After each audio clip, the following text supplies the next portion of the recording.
welcome to the Citizens Chat Show here on Civic Space TV. I'm your host, Judith Atim, and it's a pleasure to have you join us always. Today on the show, we take a critical look at President Yoweri Museveni's State of the Nation address, which in simple terms, it's the government's report card to you, the citizens. It's basically a report of how the government performed in the current financial year and what its priorities for the next financial year will be. And today we'll take a deep dive into this conversation, and I'm happy to be joined as always by my usual panelists. From my immediate left, Dr. Robert Ojiambo, head of the History Department at Kyambongo University. Good afternoon, Dr. Ojiambo. Good afternoon. Dr. Sarah Bireete is also with us here. She is the Executive Director, Center for Constitutional Governance. Good to have you. Thank you for inviting me, Dr. Nan. You look tired though. Really? Yes, you do. It's the State of Nation speech. Next to her is Mr. Joseph Ochieno. Joseph is a political commentator. He's also a UPC Idelogue. Always a pleasure having you on the show, Joseph. Good to be here. The future must be Uganda. And last but not least is retired Major Awich Pollar, who is the Director for External Relations at the NRM Secretariat. He's also an advocate of the High Court. Glad to have you join us. Thank you, and greetings to our viewers. So very quickly, I just took very rough notes on some of the issues that I felt stood out, and I know you all were paying attention to what the President was saying. I think I jumped in when he was talking about how to boost revenue collection, which is basically how to ensure that the economy stays robust. Priorities in this area include fighting corruption at the Uganda Revenue Authority, using EFRIS to address tax evasion, heightening surveillance at border points to deal with smuggling, supporting local governments to increase revenue collection. And the President said the Ugandan economy is now more diversified and more sophisticated. He also said that Uganda has added 20 more products for export, bananas, avocado, electronics, pharmaceuticals, which are likely being exported to regional markets. He emphasized that the return on investment in Uganda is high, averaging about 14% per year. We are also prioritizing construction works for solar power irrigation sites in a number of parts of the country. Ugandans are now living longer. Of course, our life expectancy has grown compared to what it was in 1986. And that also more Ugandans have moved from subsistence farming and they've joined the money economy. And the priorities for the coming financial year are boosting peace and security, accelerating industrialization through building more factories, export promotion and import substitution, skilling the youth through things like tailoring, carpentry, metal fabrication, etc., increased revenue collection without hurting businesses, fighting corruption, enhancing capacity of security forces, that's the Uganda Police Force, ISO, UPDF, and also addressing the security situation in Karamoja, which he also said had slightly improved. And he also emphasized that the country is ready to work with neutral allies who respect Uganda's sovereignty. And construction of the standard gauge railway is soon starting. There's a UAE firm which has already signed an MOU with the government of Uganda. And the East African crude oil pipeline will also soon be finalized to take out crude oil for exports. 6.3% economic growth projection. It is projected that the economy will grow this year at 6.3%, and that it should grow faster when oil and gas production start in 2026. The President said growth has been inclusive and pro-poor, and that Uganda is now below the poverty line. The percentage of Ugandans below the poverty line has fallen to 16% compared to what it was 4 years ago. And the focus is now to wipe out poverty completely in the future. Ladies, gentlemen, your very quick thoughts, very quick reactions to the State of the Nation address, the scorecard, how we performed in 2024-2025 financial year, and what our priorities are for the coming financial year. Very quickly, Sarah, then I'll come to Robert here. Yeah, thank you, Judith. You know, first of all, I find it strange that for the President, 39, I think this is his 40th or 39. 39th. State of Nation address. Yes. He has never given a proper State of Nation address. Because what should the State of Nation address be about? It's a 1-year accountability statement. Political, social, economic, deriving from the budget, the financial budget that is concluding. You can refer backwards, but the appropriate time to refer backwards to should be the term of office. But when you have a State of Nation address starting in 1986, I'm sure children really gamble. Personally, I was a child in 1986. So in 1986, we had one manufacturing plant. Now we have really 40 years. How many generations are these? In 1986, the kilometers of tarmac were this. And we've added, by the way, small portion of the tarmac, the kilometers of tarmac that this government found. When you have this kind of State of Nation address, it is not an accountability statement by the head of state or the chief executive office of a country. Although he has cut down on storytelling of virtuous things, but still, it is a gamble here and there. It's a bubbling expedition. The president has pointed out 10 priority areas. He has not clearly pointed out what they achieved in the last financial year. He will never. What they failed and what they hope to do better. That's what a State of Nation address should be. So that accountability has not come out. He has pointed out to the 10 priority areas. Key among them is widening the tax base, transforming household incomes, and fighting corruption. When you look at these key priority areas alone, widening the tax base, Ugandans are among the most taxed citizens globally. I will get to the number, the ranking of how high taxes we pay as the members contribute. But what kind of social protection do we have as people? If you fall sick, you're on your own. If you are educating children, you are on your own. If we are discussing security in our communities where we are providing security, our own, a key service delivery of government. We are providing security to ourselves in our communities. When you talk about garbage collection, we are doing it on our own. We are making roads on our own where we stay. Uganda, Kampala, which is a capital state, is now a big messed up construction site. To the extent that the people, yes, all roads ran down because of misgovernance. Completely ran down and they needed to be fixed. But an organized government would fix an area per area and say, these 2 or 3 roads are under construction. For faster movement, use the others if you can. Then when you complete this, you open them. These ones would be open at one way as you do faster construction. You finish them and then go and open the others and fix them. But they've opened the whole town, messed it up. It's all like a mixture of maram and messed roads. Zero planning. The disorganization is evident in Kampala. A capital state is a face of a country. It's like appearing, waking up and you go and appear in public. You haven't washed your face, you haven't brushed your teeth, you haven't combed your hair, and you expect people to salute and greet you. That's what this regime does. So in my view, I know the president has mentioned, as usual, the diversification of the economy, adding exports. But I want to discuss about the poverty line. When you say 16, personally, I want to declare that I live below the poverty line because I struggle to pick my bills. So I don't know. So when you say 16%, maybe I'm among the 16, but I want to really believe that is the right. The definition is there. I know. $1 a day. No.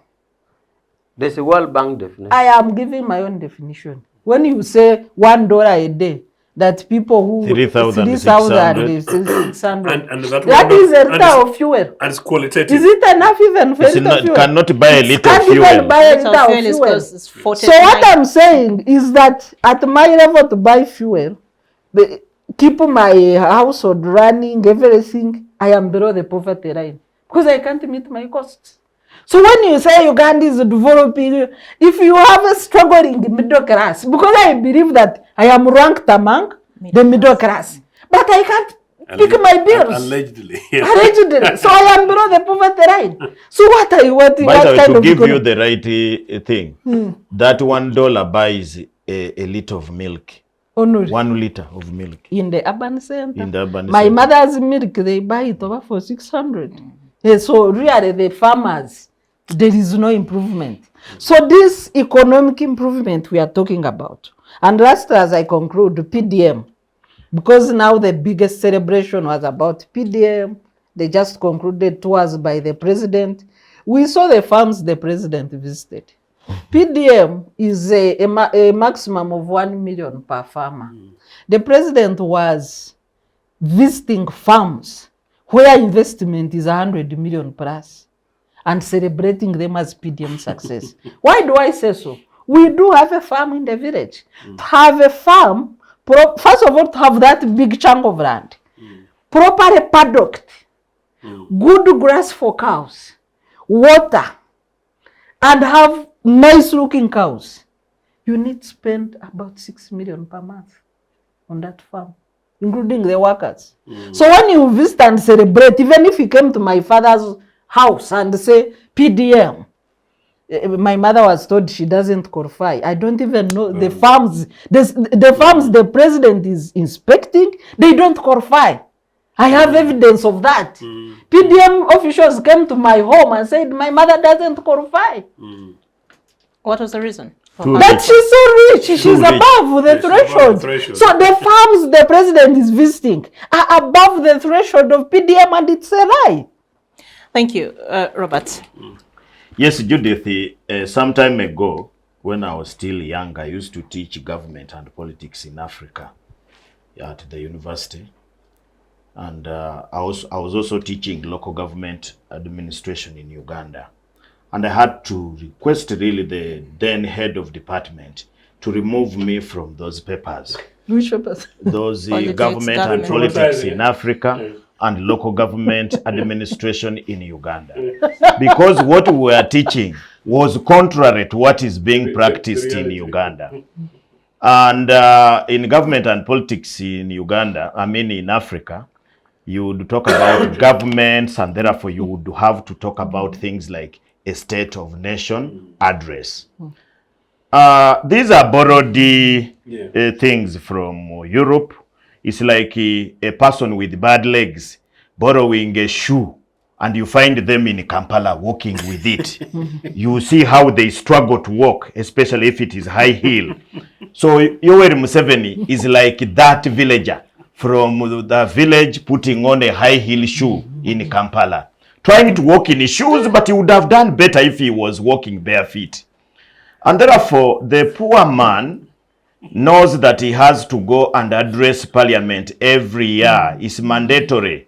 Article 101, I think, 101 of the Constitution mandates him that he must go there and give a State of Nation advice. And knowing who Kaguta is, he cannot listen to experts to tell him what a State of Nation address is. So he must be influencing a lot, because it looks like most of his speeches. A State of Nation address, as you have said, is supposed to show us where we started from on 1st July Last year. 2024 to where we want to stop in June 30th. That is the accountability that is supposed to give us, and therefore project 2025-2026 financial year to justify the priority areas in the budget and the allocations that have been made, and the areas which have been not financed because of course, I've been arguing with the planners. They call them that unfunded priority. That's also poor thinking, unfunded priority. So the budget is divided into those three parts. Now, this, if you look at the State of Nation, and you said 1986, if you picked those State of Nation address from the first one, which he made after they had come from the bush and now they have formed a government, I don't know which one was first, and you put them there in a heap, then you close your eyes and pick one. The only difference will be yours, the dates, and a number of small things and the problems which have come up with, like now there was Corona and what have you, which has interfered, the one of pre-2020 and so on. But the script is the same. The script is always divided into three. One, to show you how the other governments were doing very badly. The ones of Obote, Amini and others, how they were doing very badly. And how the NRM, with the good ideology, good priorities, have now changed those things all of a sudden. Number two, to show you how NRM, vis-a-vis the other political players, the other ones are these political parties who are mad, they are not serious people, they are not, they don't understand things, but he doesn't know that they don't run a budget. These people don't run a budget. For you, run a budget. Number three is to show you magic, where they have done magic. Like today, they have come up with the magic of Kira motor vehicles. That it is a magic. They have deceived him that those people at Kira Motors are starting from zero and they are making a vehicle. He does not know that they are assembling parts of vehicles which they are bought from China, from where, and they are putting together to run a vehicle. They are telling him they are manufacturing. And they are telling him that they have a market in Africa when even Uganda itself cannot buy even 5% of the vehicles which they will make there. They are saying now they want that they have an order of 300 from Ghana. That is now magic, explaining to people magic. You have to be really a magical believer to believe in those things. And finally, he tries to give you hope that if you give me chance and I continue being president, this country is going to be better than USA. And that's what he was ending with by saying that something which God has created. But you know, when you see people who take you nearer to God on scientific things, you know that there is a big problem, because God did the creation and left the science to us to do the science. So you find that if you look at this State of Nation address and you give it to a student of government and politics to analyze it, to try to see whether the president is speaking to the script, if they analyze it, they will get very low marks, because the elements of a State of Nation address are not emphasized. Instead, it is a storytelling thing to try to compare the past to the present. There is no benchmark. For instance, in a State of Nation advice, there must be a benchmark. What was the benchmark last year? For example, what was the target of tarmac roads this financial year? What did they want to achieve? And what have they achieved? Yeah. And what if they have not achieved? What is the problem?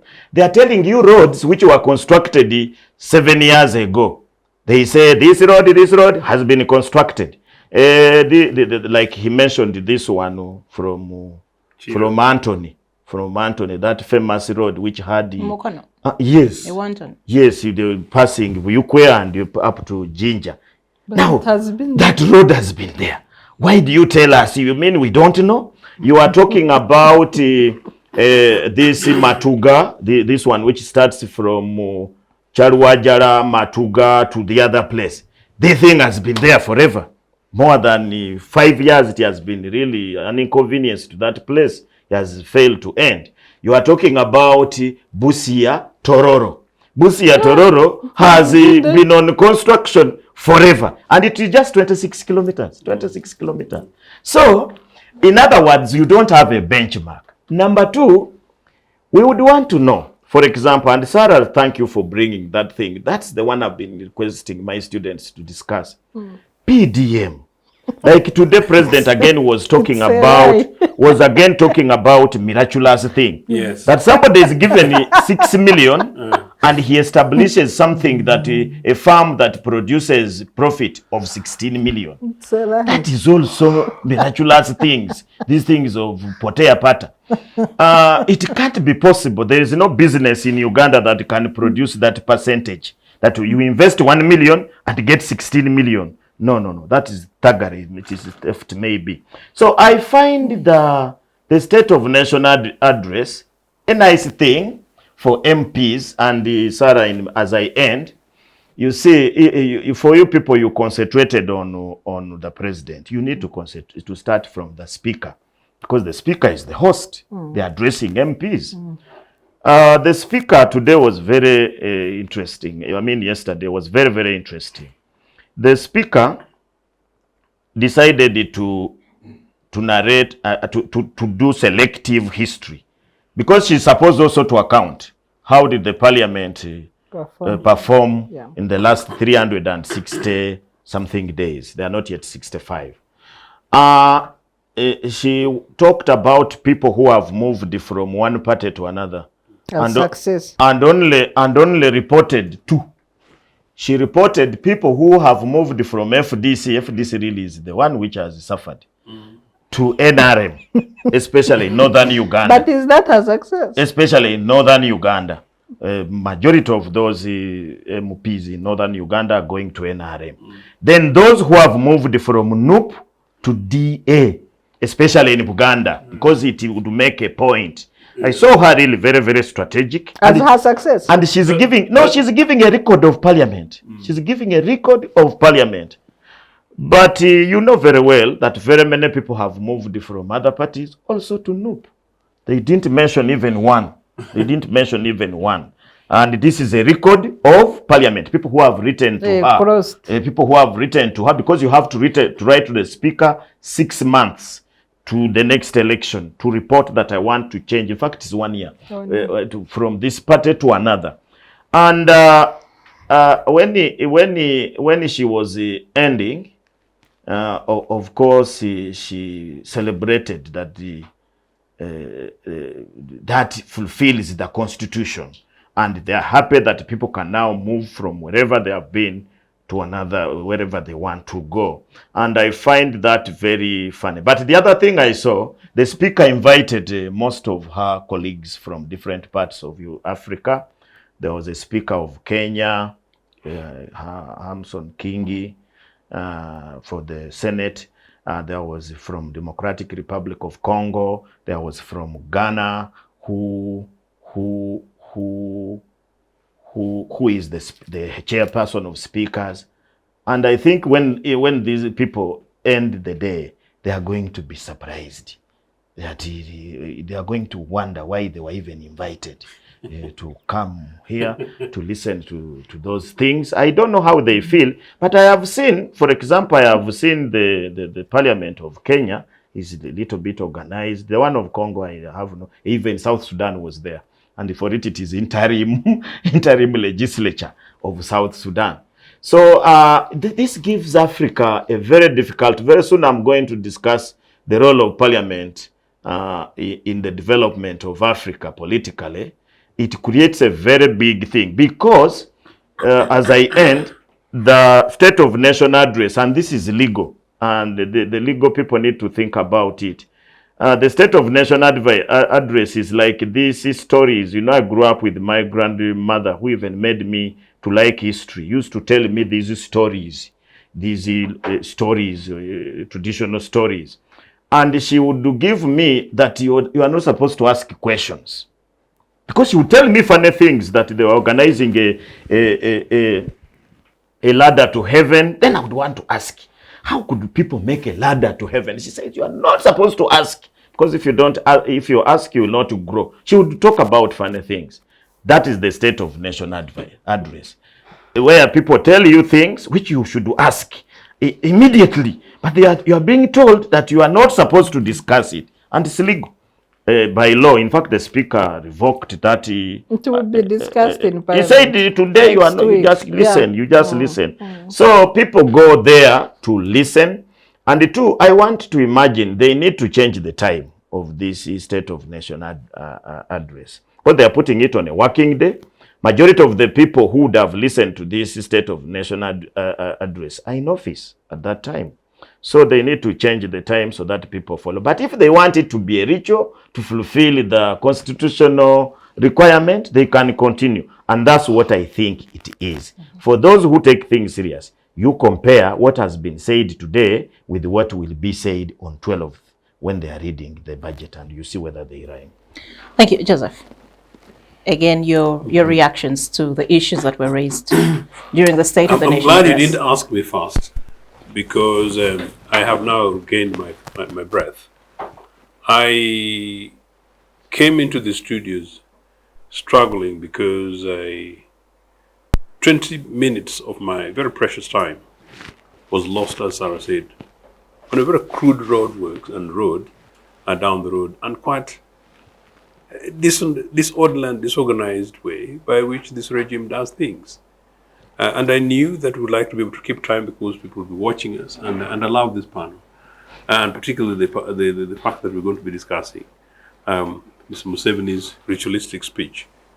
But that as it may, I was pleasantly surprised that I spent about 10-15 minutes. The first time in a very long time, Mr. Museveni, I listened to you for more than 10 minutes.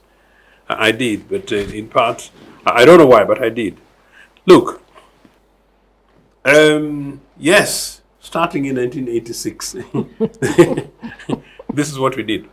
This guy tells such thorough untruths that I think, like Robert says, that I wish maybe this program was airing side by side, critiquing the event Thursday as it was unfolding, like some other major networks would do with the other other major State of the Nation address around the country. But it's just food for thought, but it's obviously a little difficult, practically, including the fact that Dr. Ojiambo says that these are things which will be on working days and will have maybe coincided with his lectures, would have possibly coincided with Sarah's maybe staff meeting or policy planning and things like that.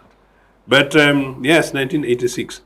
But the guy was, as usual, telling me untruths. On these broad economic things, to Mr. Museveni's credit in terms of his PR, if you're an average young Ugandan who never existed from nowhere or anything else, and you're watching the kind of thing the guy talks about, lifespan and things like that, this extension of roads, you've never gone via Mabira, you'd actually think Uganda is such a glorious space that we are about to enter heaven. But it's not. Look, the fact that Mr. Museveni uses the continuous, this thing about $5 billion thing that when they came in 1986. I repeat, Judith, in 1986 when NRA came in January, they had 6 months of a fight between NRA, their friends the Okellos, and different other forces, including forces from within Uganda and the Means people, that include Moses Ali's people, themselves. The Uganda before Museveni and DP of 1985, July, completely different. For example, Sarah, in 1983, the economy grew by 29.6%. Did you know that? In 1982, it was 6%. In 1968, it was 6%. So this miraculous thing that NRA are the ones who brought in this average economic growth figures of 3, 4, 5, 6% is not true. And again, as Sarah said, that is after 40 years. What do you expect? So Mr. Museveni refers to the particular figures which I pick, and I think I was rushing by then. I was trying to prepare to come into to come into another program. Was that where he talks about Uganda's GDP as of 1986-87, I think, but on the base of Uganda shilling.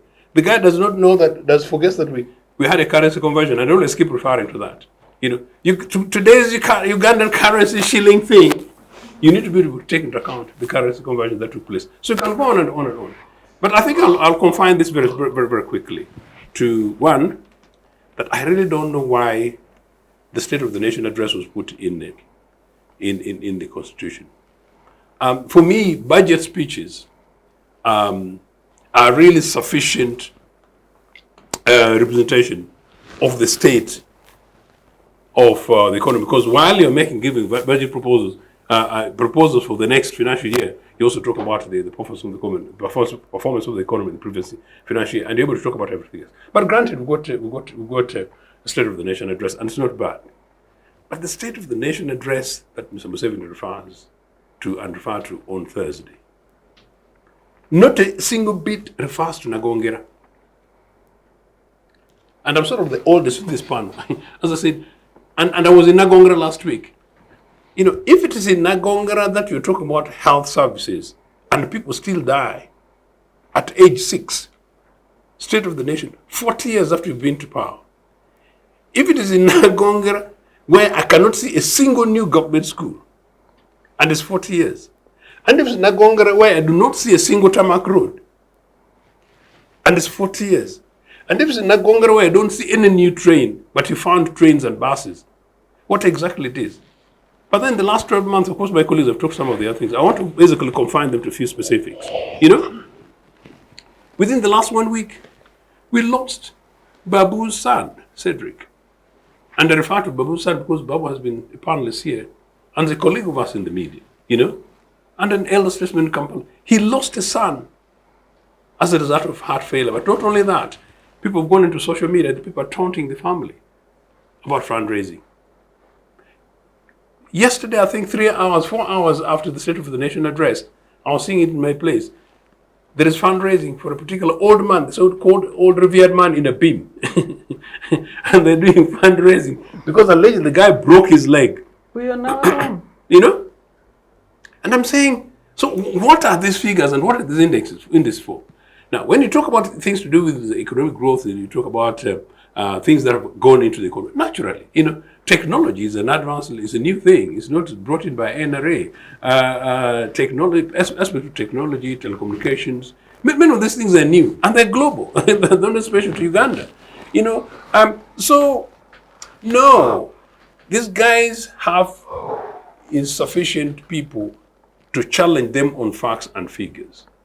But to the extent that this event is now taking place in Pollar airstrip, not even in Parliament, where we are not even questioning how much money we are spending on it, and where Dr. Ojiambo is talking about speakers of Parliament from other spaces coming to basically be humiliated in the city of Kampala, is neither here nor there. I think it's just unfortunate that in all these, I don't know what our colleagues in the Ugandan Democratic Opposition have been in the airwaves hours after the State of the Nation, and on today, Friday, and over this next weekend, having conversations around these things. I'll simply say that, look, whatever it is about the speech as an introductory thing, Ugandans just need to realize that they're being taken for granted, they've been taken for a ride by one guy who's cumulatively trying to justify his continued stay, and Dr. Ojiambo is quite right. I also noticed how Anita Mong was focusing on poor NUP in a particular way, and the poor FDC, and the glorious manner in which NRM is having advantage, and they want to continue governing. For the moment, I think, seemingly, we are too weak in the alternative as a government to be able to challenge Mr. Museveni on this. It's a platform for him to continue to campaign, just like the PDM trips are part of the continuation of that. So it's basically free press for him. And finally, that I understand that some of the media houses have been restricted from covering him. I think it was Sarah who was saying in a conversation the other day, but I don't remember, that I think maybe media houses needed to make sure that if they had been blocked from covering Mr. Museveni's speech, they should boycott covering Mr. Museveni's speech because they're giving him free advert. Thank you. Thank you, Joseph. Major? Well, thank you so much. The State of the Nation, I am kind of tempted to think that my three friends don't know the State of the Nation. And to that effect, they are giving something in their views should be the state of the nation. Because I've listened to them very carefully. Their descriptive details is what they wish. But is that the state of the nation? For the avoidance of doubt, Ojiambo is a professor of history. A state of the nation historically developed from America, not Europe as he's saying. He said Europe. It developed from America for state of the union. For us, we are talking of state of the nation. In America, it was state of the union. And the first one was delivered in 1790. Amazingly, the day the French were having a revolution, by George Washington. Now, what it is because America has unions and there are 52, there was a fear that maybe some are breaking away. Maybe some states are breaking away. So the need for the president to say, here is where we are. And that is why I'm saying, my friends, they seem not to know. In other words, a state of the nation, like a state of the union address, is a mirror reflection of what is there. Now, my friends seem to say, you juxtapose the budget and give the, you know, it's like I hold the mirror and I look at myself. Whether I've not combed my hair or not, it will show. So, therefore, from the American perspective, the state of the union, and with a fear that the 52 some may break away. So the president was therefore supposed to make what is the current status. In other words, the state of the nation, even if the roads are bad, show that these roads are bad. Even if, and that is why the president goes into mention things like life expectancy, because you are reflecting the country there at that time. It has little, you can only bring for exemplary purpose. It has nothing to do with the budgetary explanation they are giving. Otherwise, we wouldn't be having a national budget reading the next week. Therefore, I am still saying, please, a state of a nation is a reflection of what Uganda is now. Okay? Whether it has bad roads, whether it has no food, and that is it. And that's why I'm saying it's from the history of state of the union. Are the unions together or the unions are breaking away? So, it's perfectly right for the president in this exemplary situation to mention things that are now. Like things like, are we living longer or not? Today, if you put a mirror to this country called Uganda, Uganda is here, the mirror is here.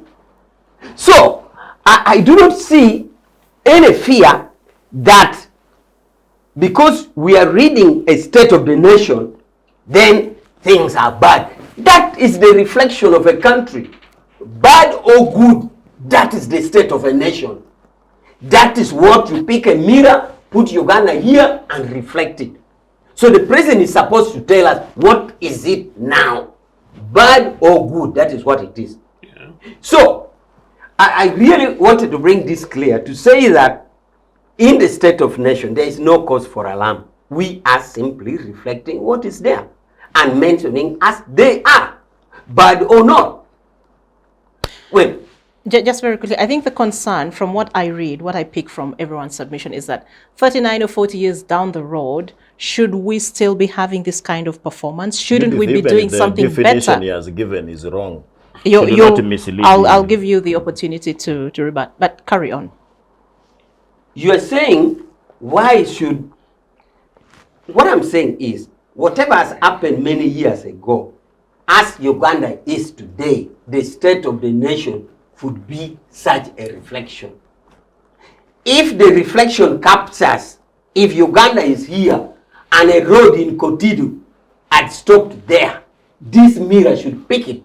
That is the current state of the nation. Actually, the word current is missing, but it's a reflection of what it is now. Comrade Rich, if in the likely event that we all agreed, and maybe you just misunderstood us, and part of the argument of this panel as a critical observer is the content of what Mr. Museveni presented and the context within which he did, would you have issues then?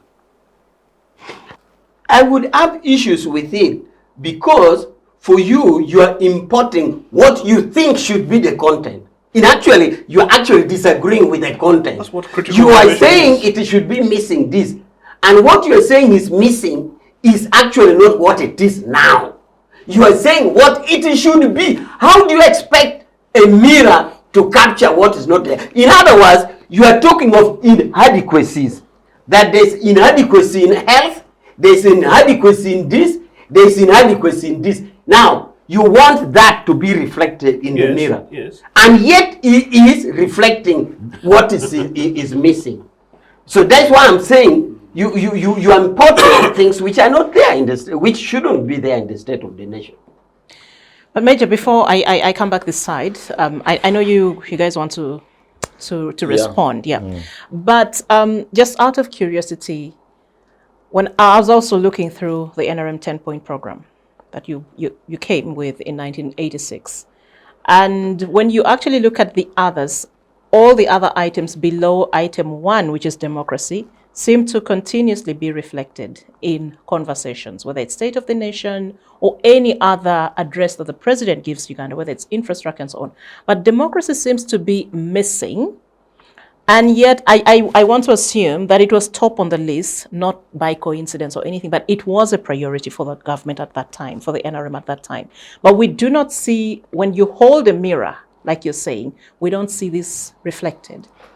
Maybe I didn't hear well, but it is. How is democracy reflected? By a mere mentioning that Uganda currently is at a given stage of preparing for election, a national election.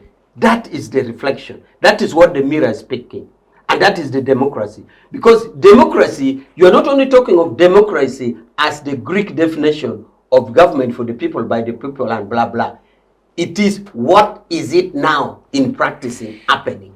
Are people holding election? So a reference in line with that to appear in this mirror reflecting Uganda is just, it suffices to mention that now, right now, government is in the process, or Uganda is in the process of preparing for election, which will be held next year. But you can only reflect it to what it is now. That suffices to talk about democracy. But what about the political environment within which this election or any other governance issues are actually being conducted?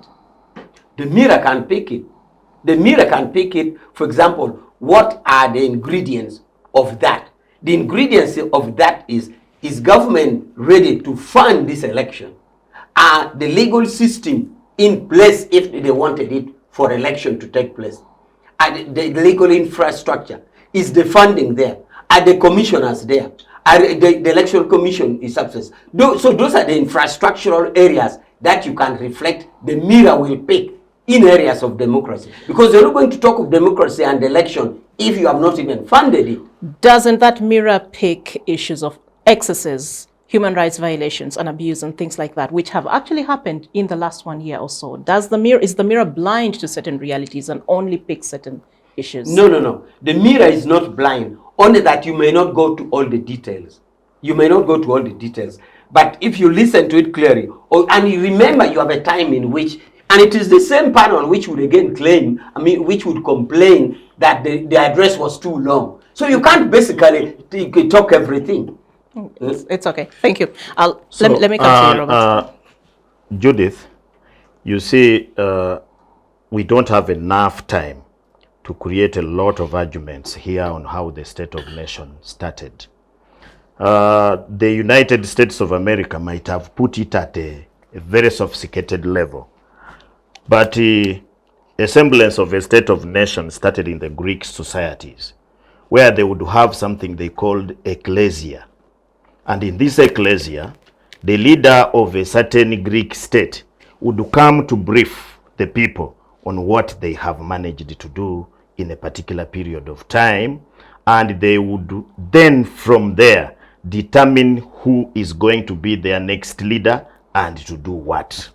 But the United States, it is true, started to give the State of Union address But even what they used to give is not just to see how they would protect the federation from collapsing. Instead, it was, let me read for you. Let me read for you. The State of Union Address. It was an annual message delivered by the President of the United States to a joint session of the United States Congress near to the beginning of most calendar years on the current conditions of the nation. Current conditions. The speech, listen, I'm the one reading. Yes, it's okay. You keep your mirror thing okay. there. Current condition is the operative word. The speech generally included the nation's budget, the economy, news, agenda, progress, achievements, and the president's priority and legislative proposals in the next year. Isn't that what I said? So your mirror thing, please keep it for your bathroom.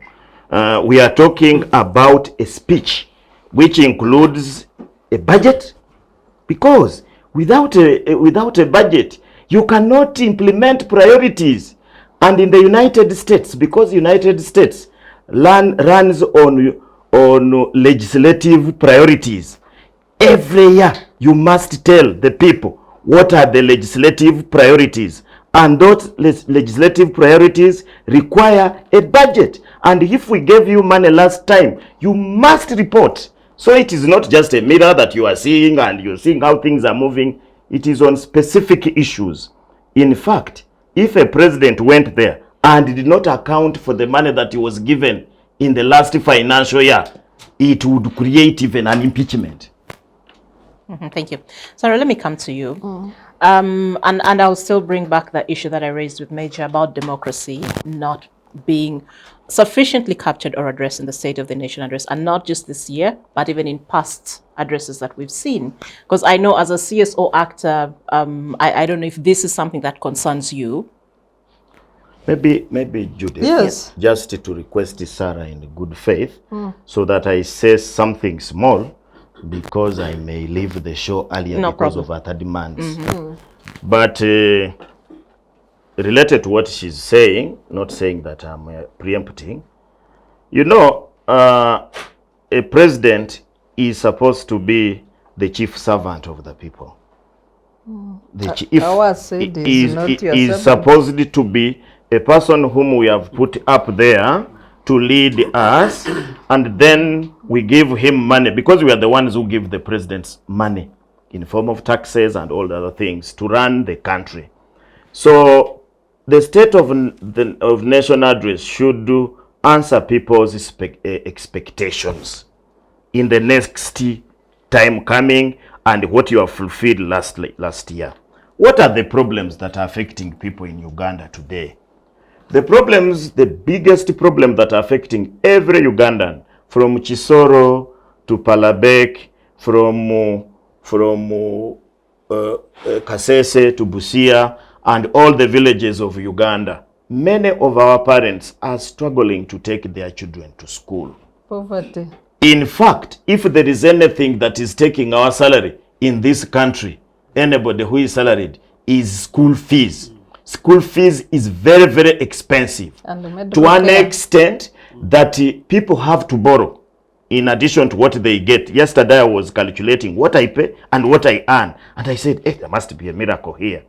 So we would have wanted. So, how do you do it? You have to do extra things to get money to pay school fees. You cannot just depend on your salary. You have to do extra things, maybe publish something and send it, otherwise you will not succeed. So the president should be coming to explain to us, and he should, through his economists, they should have already understood this. In fact, the reason why people are poor in Uganda is not because they don't have what to do, but what they earn does not sustain them. School fees. The other biggest problem is medical health care. Medical health care, I've been saying on this show, is a nightmare. I was very happy, and I this time want to accept me, I'm a sadist. I was very happy to see Mulia Gonja crying on TV. crying how she was suffering with the husband, who is also not a common person. He was a senior lawyer advocate in the country here, and this is a justice. Muriagonja is a justice of the Court of Appeal. Yeah. A Former IGG. A Court Yeah. of Appeal, a former IGG, was complaining and saying, and I was very happy. I said, these things should worsen and they become very many so that we can complain. Because some of us, when we complain, they think you are mad. Healthcare is a nightmare in this country. If you just by bad luck, you are proposing that why don't you pass and use a border? When you break your leg, it is 50 million and above. That is if you get where even to work on that leg. And no government hospital here can work on you for free. It is not there. So the state of nation should be addressing how they deal with that. The third is poor public transport. I think Uganda in Africa is one of the countries with the poorest public transport. To an extent that now we do not have any public transport to talk about. We now have a border transport economy. People are now traveling from Kampala to Kabale on a border. By the way, if I can tell you, these borders are not supposed to carry passengers. These are supposed to be things. If you go and read the traffic law, motorcycles which carry passengers must be tricycle. They are supposed to be tricycle. Not these ones. These ones are breaking the law and because of necessity. Now we are in this country where government has no control on public transport, even by 0%. It must be -%. People are struggling on their own. And once a country has a poor public transport, movement of goods and services is very expensive and difficult.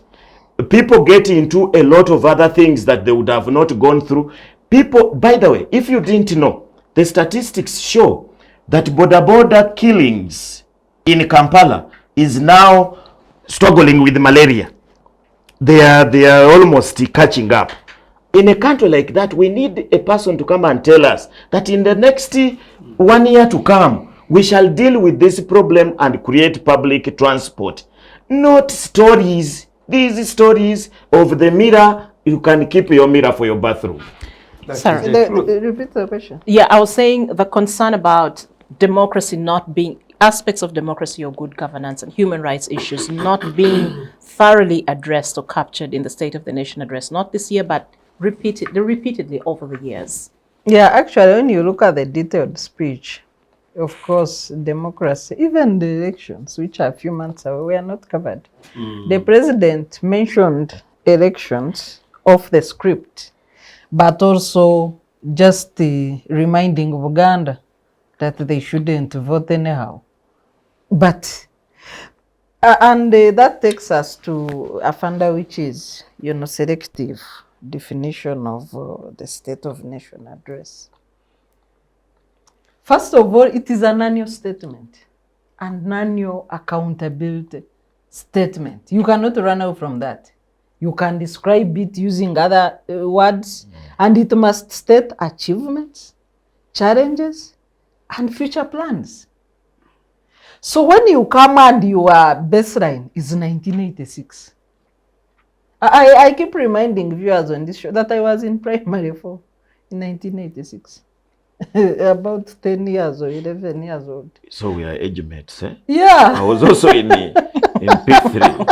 You guys, you too. What's going on? So when you come and you are saying things, when we are still in diapers, now we are senior citizens, and you are giving us that baseline when we are in diapers. Really? So if you read that, it's 51 pages. That 51-page document. It starts with, of course, Matthew 36. Whatever, when you build on a rock And you build on the sand. And the president was just thumping that NRM has built on. Is that a good builder? On the rock. The rock. To build on the rock, you need to have technology to drill the rocks.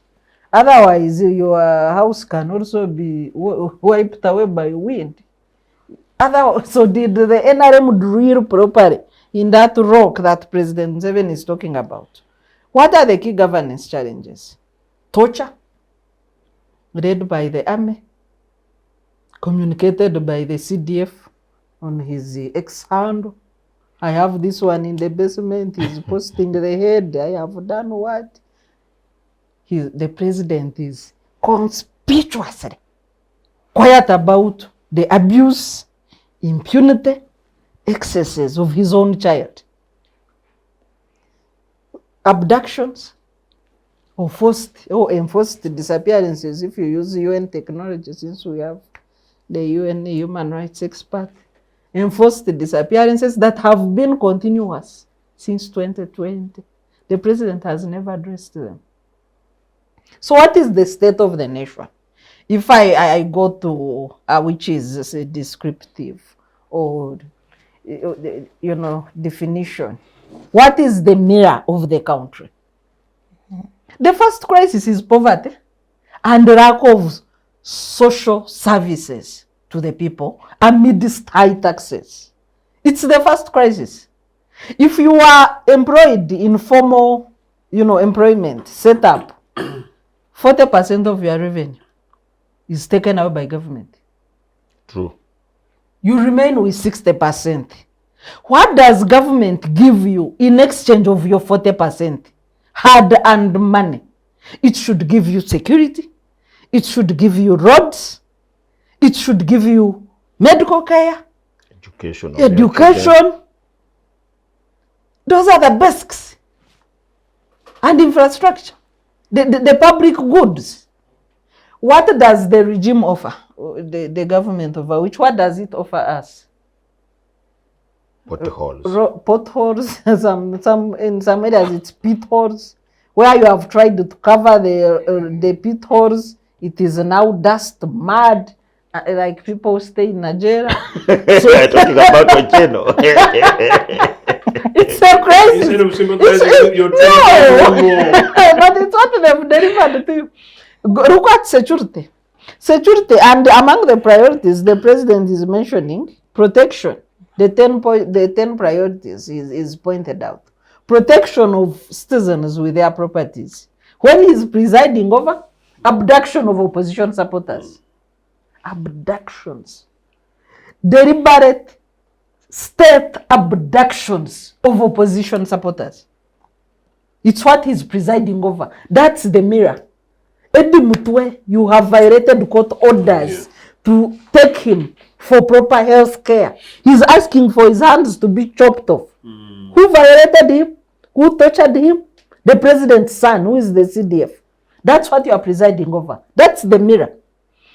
When you look at governance, the corruption index by IGG, the IGG thought she would recover about 7 billion. She has recovered 3-point-something billion. I saw her lamenting on TV the other day. How much money do we lose? We have slightly come down from 10 trillion. These are official figures. You have to multiply by 2. You take them with a pinch of salt. They are still sugar-coated. According to IGG, we used to lose 10 trillion to corruption. Now we are losing 9.8 trillion to corruption. And then even her estimates of recovery, she can't even get half of it. That's the state of the nation. When you got human rights, the Human Rights Commission released the report the other day. Look at the cases they are handling. Prolonged detentions, abductions, tortured people, failure to compensate those you have violated as a state. That is your mirror. The current one is now army men beating up police officers. Yes, army raiding police. That is the mirror. Army raiding police, you put the DPs of wax on gunpoint, shot at the station. That is what is in the mirror. The state of the nation is silent. So even according to your definition, it does not qualify as a mirror of the country.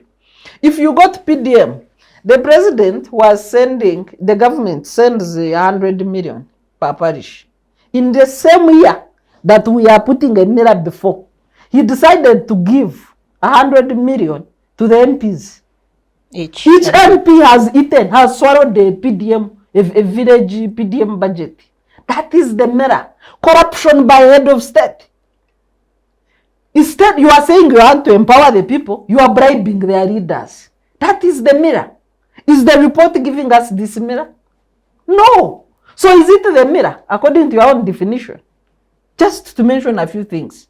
But economically, Judith, it doesn't matter in Uganda whether you are in the upper class or lower, whatever, first class or middle class, upper, middle class, lower. We are all struggling. What is the evidence? Of course, it's an unfortunate story, but it gives us evidence of struggle by a nation. Justice Muriagonja's husband, the story she gave, saying Murago is just a museum. The crisis with our friend who was a guest normal on this show, Honorable Francis Babu, failing to save his son. What is the mirror of this country? That GoFundMe is the health care you have delivered in 40 years for this country? Aren't you ashamed, you people? What is the mirror of this country? I have it here. Joseph. No, it's shocking. And you know, Sarah, I've had one or two feedbacks with some people, some viewers have suggested, and I'll say today that you and I possibly share notes. I've ever got that twice, by the way, and I'm just saying it to you, Judith. But no, I think these things come from the same pot, focusing on one single national mirror. And since we use the mirror analogy, but that's formally presented Let's by give Comrade him the Awich, mirror, the we reflection. could stick to the mirror.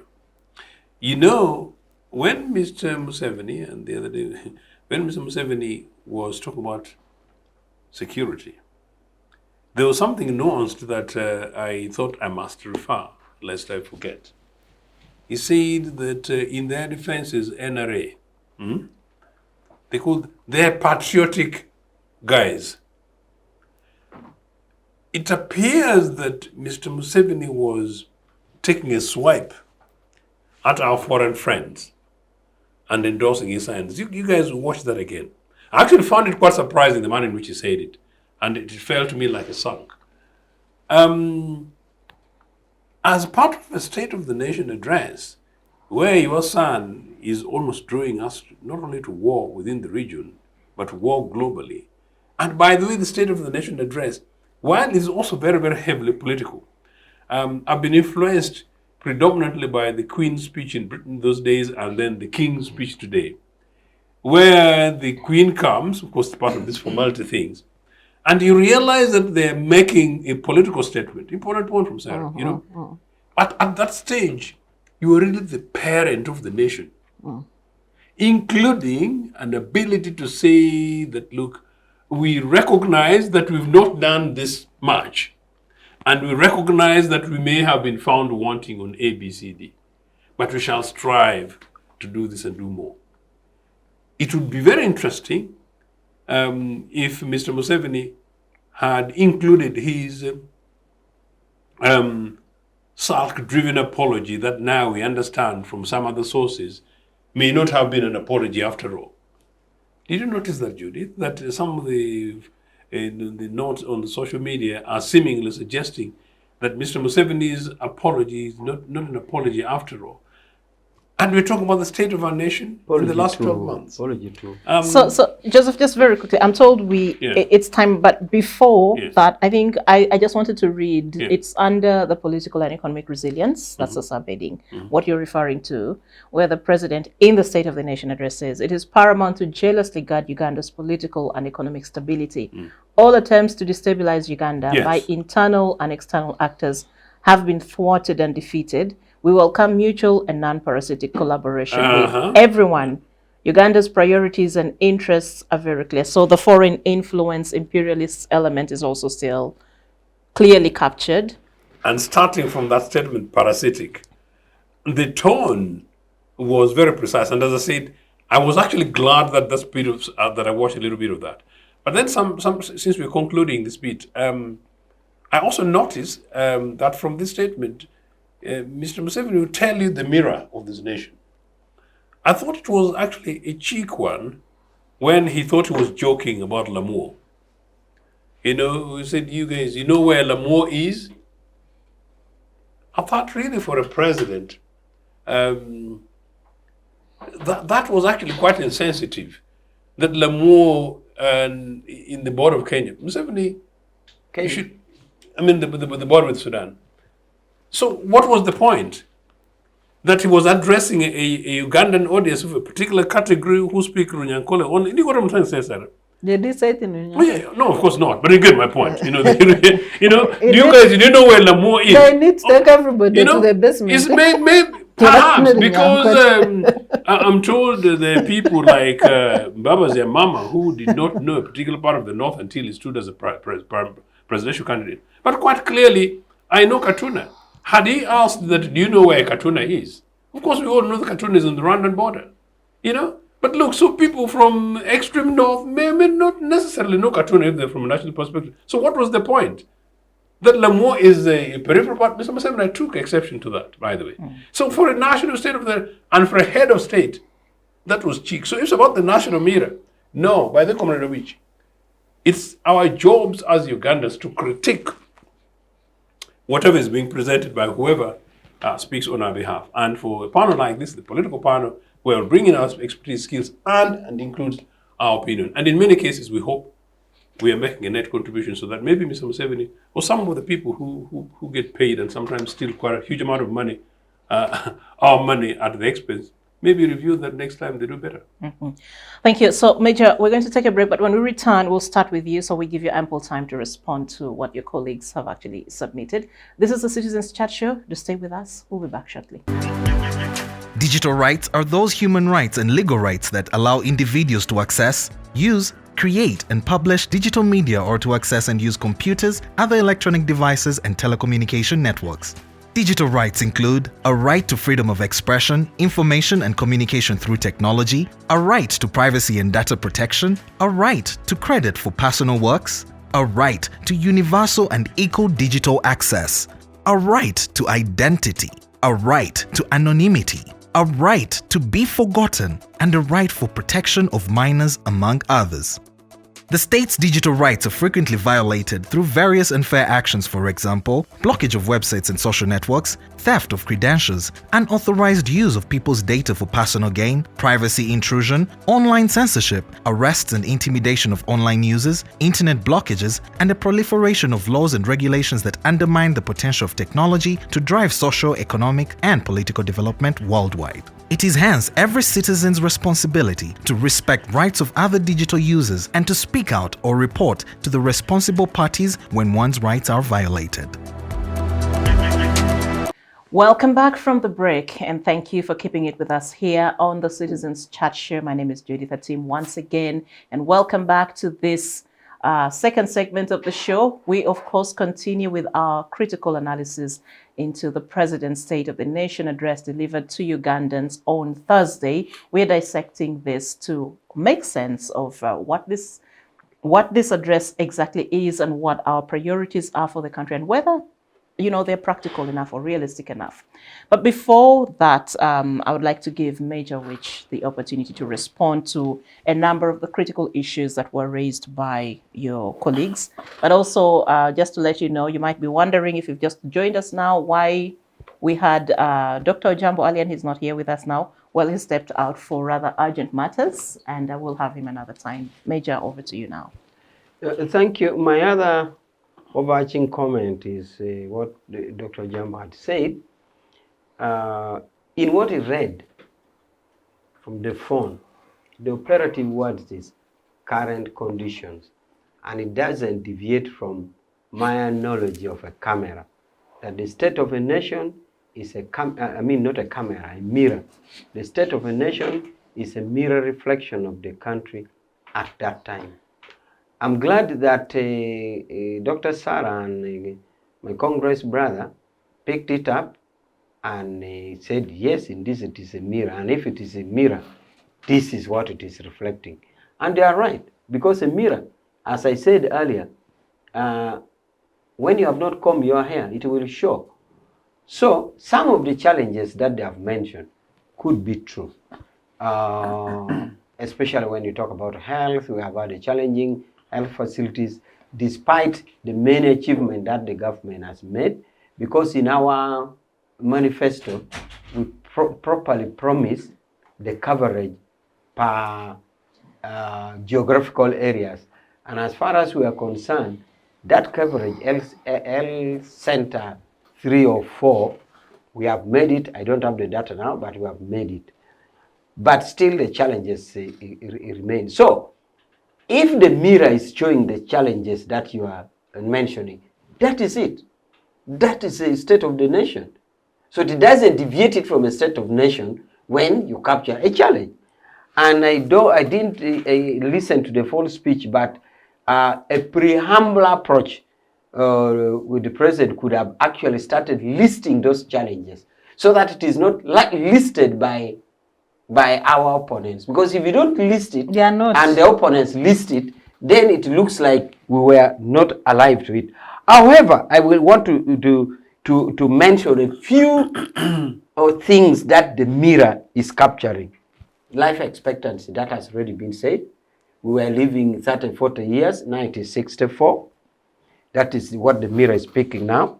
Freedom of speech, it is there. The mirror can pick it. We are here in this studio, freely expressing ourselves. And as I said, Judith, sometimes is that it's like you watch a wrestling. And they said, if you watch this wrestling, don't try it at all. So our friend Agatha went to Tanzania and she tried the freedom here. So simply lifted, put at the border and said, Genda. Now, the Ugandan lawyer, Martha, came to Uganda wanting to practice law. From Kenya, wanting to practice law in the army court of all courts. There was a bit of fumbling to give her a PC. Indeed, law council sat and gave her the PC. Now, when she went to court, she did her things, and I think it is continuous. The same lady went to Tanzania. At the airport, they said, Simama hapa, toka. Therefore, this mirror in Uganda is reflecting freedom of speech to the extent that if you see from the neighborhood and you compare here, then you say, I think we are better. So that is what the mirror is picking. Otherwise, the Kenyan lawyer lady comes, gets a practicing certificate, she goes to court, does what she wants. In Tanzania, immediately she touches at the airport, she says, Mama Uko, Subiri, Rudy, Kenya. But our mirror is speaking freedom of speech. Democracy, we can't do now. We are actually over fatigued with elections. We are fatigued with elections. Elections and elections and elections. But democracy is not all about elections. The other ingredients are being met. Now, roads. We have done well in roads. No part of any neighboring country is not captured by a direct data. You can leave South Sudan to Rwanda on tarmac. You can leave Congo in Kasese on tarmac to Malava. Everywhere. You can be, even if you leave South Sudan, you come to Gulu, you pass Nwoya, you pass through the park, you come to Masindi, or you cross through the oil field areas, you go to Fort Fortal, you will still reach Rwanda on tarmac. Either way. So the mirror is picking that. The other thing is the economy. We all know that we have been struggling with the definition, whether or not we have reached a middle income, but we have done it. Now, about the Sarah's doubt whether she's below poverty line, the definition is simply somebody who can't afford 3 meals a day.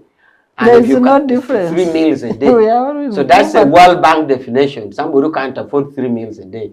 I'm sure, Sarah, even with $1, you can get tea and fried cassava, and then lunch, portion and beans, and supper. And I should that is minimum. So that is the World Bank definition of a below poverty line, and we have supported that. Happiness, I've said it here and again, that in all that we do, it must crystallize in, are we happy, are we not? A study has been done that Uganda is the happiest in East Africa, and it is on Google. Therefore, this mirror, and the list goes on. So this mirror captures a lot, the mirror which is called the state of the nation. But I repeat, the same mirror, because a mirror will not hide and comb hair, the same mirror will definitely pick challenges.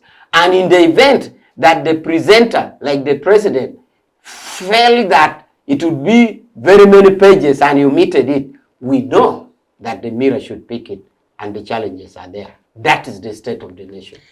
If your child came back with a report card called the State of the Nation Address, how happy would you be? In the Ugandan case, with the challenges that we have, we are about 75%. So that's a distinction. The 25% you can, yeah. You would The be a pass happy, mark, you would remember, be you would be a happy parent. the pass but your mark is child has 50. done very so well. you're 25% above pass mark. Meaning, therefore, those of us who are in the theater really have to work hard to put it right. And that is, and the fight goes on. Okay, so Sarah and Joseph, I want us to come now to the political and economic resilience that the president talked about. And I know I had just read a little bit about that. Last week, Major, you weren't here with us. We had a conversation on... Yes, I was in Tanzania. I was with our comrades of the CCM party, the ruling party in Tanzania. Okay.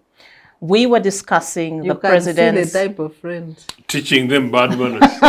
Exporting any bad manners to the president's CCM. apology, the president's apology to Uganda and to Buganda and to Ugandans, which he made together with the First Lady about 2 weeks or so back at an event that was organized by his daughter. It was a prayer conference, a prayer crusade.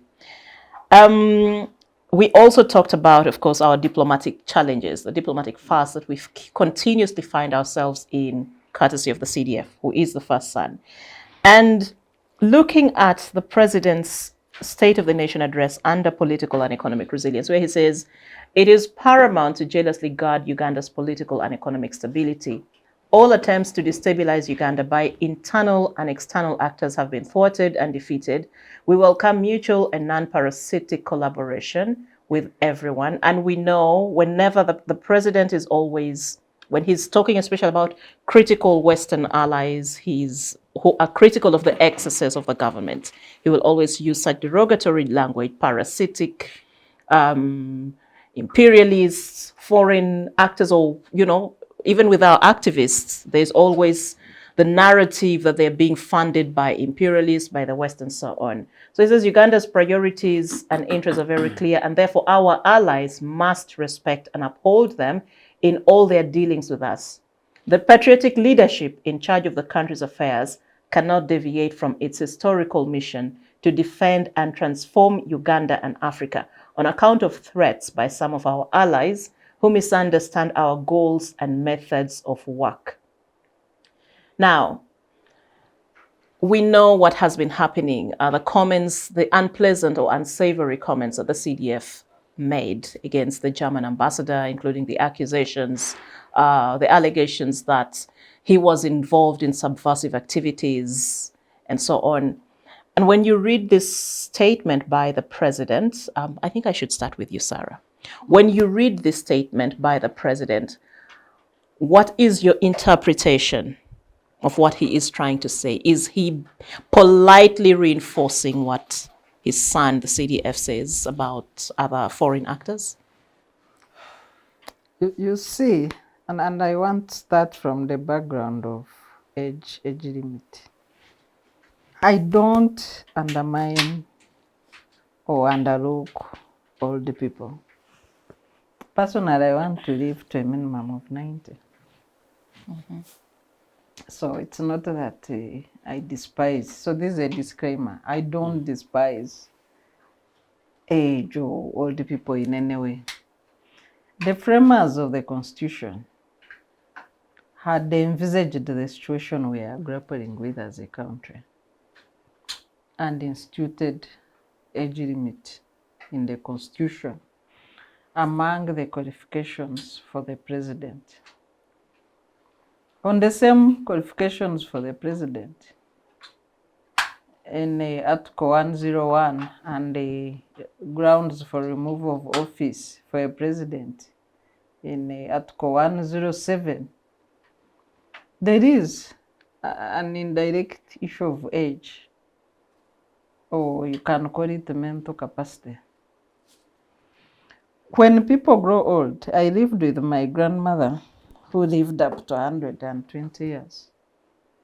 Very nice. I mean, she would make us laugh. She was working until the last 2 or 3 months of her departure to the next world. So when people grow old, it's common to mimic ideas of their children. Sometimes they forget who they are. Or it could be the other way around. So you find that even their interests change to those of their children. And I want to combine 2 issues here, the apology and the tweets of the CDF. The apology, in my view, because the president has not reflected on it in any way in the State of Nation address.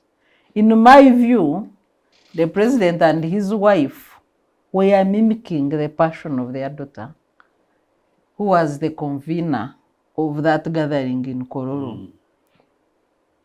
And that shows you what I'm talking about. When it comes to the tweets of the son, there are only 2 possibilities, especially on foreign or on our international relations.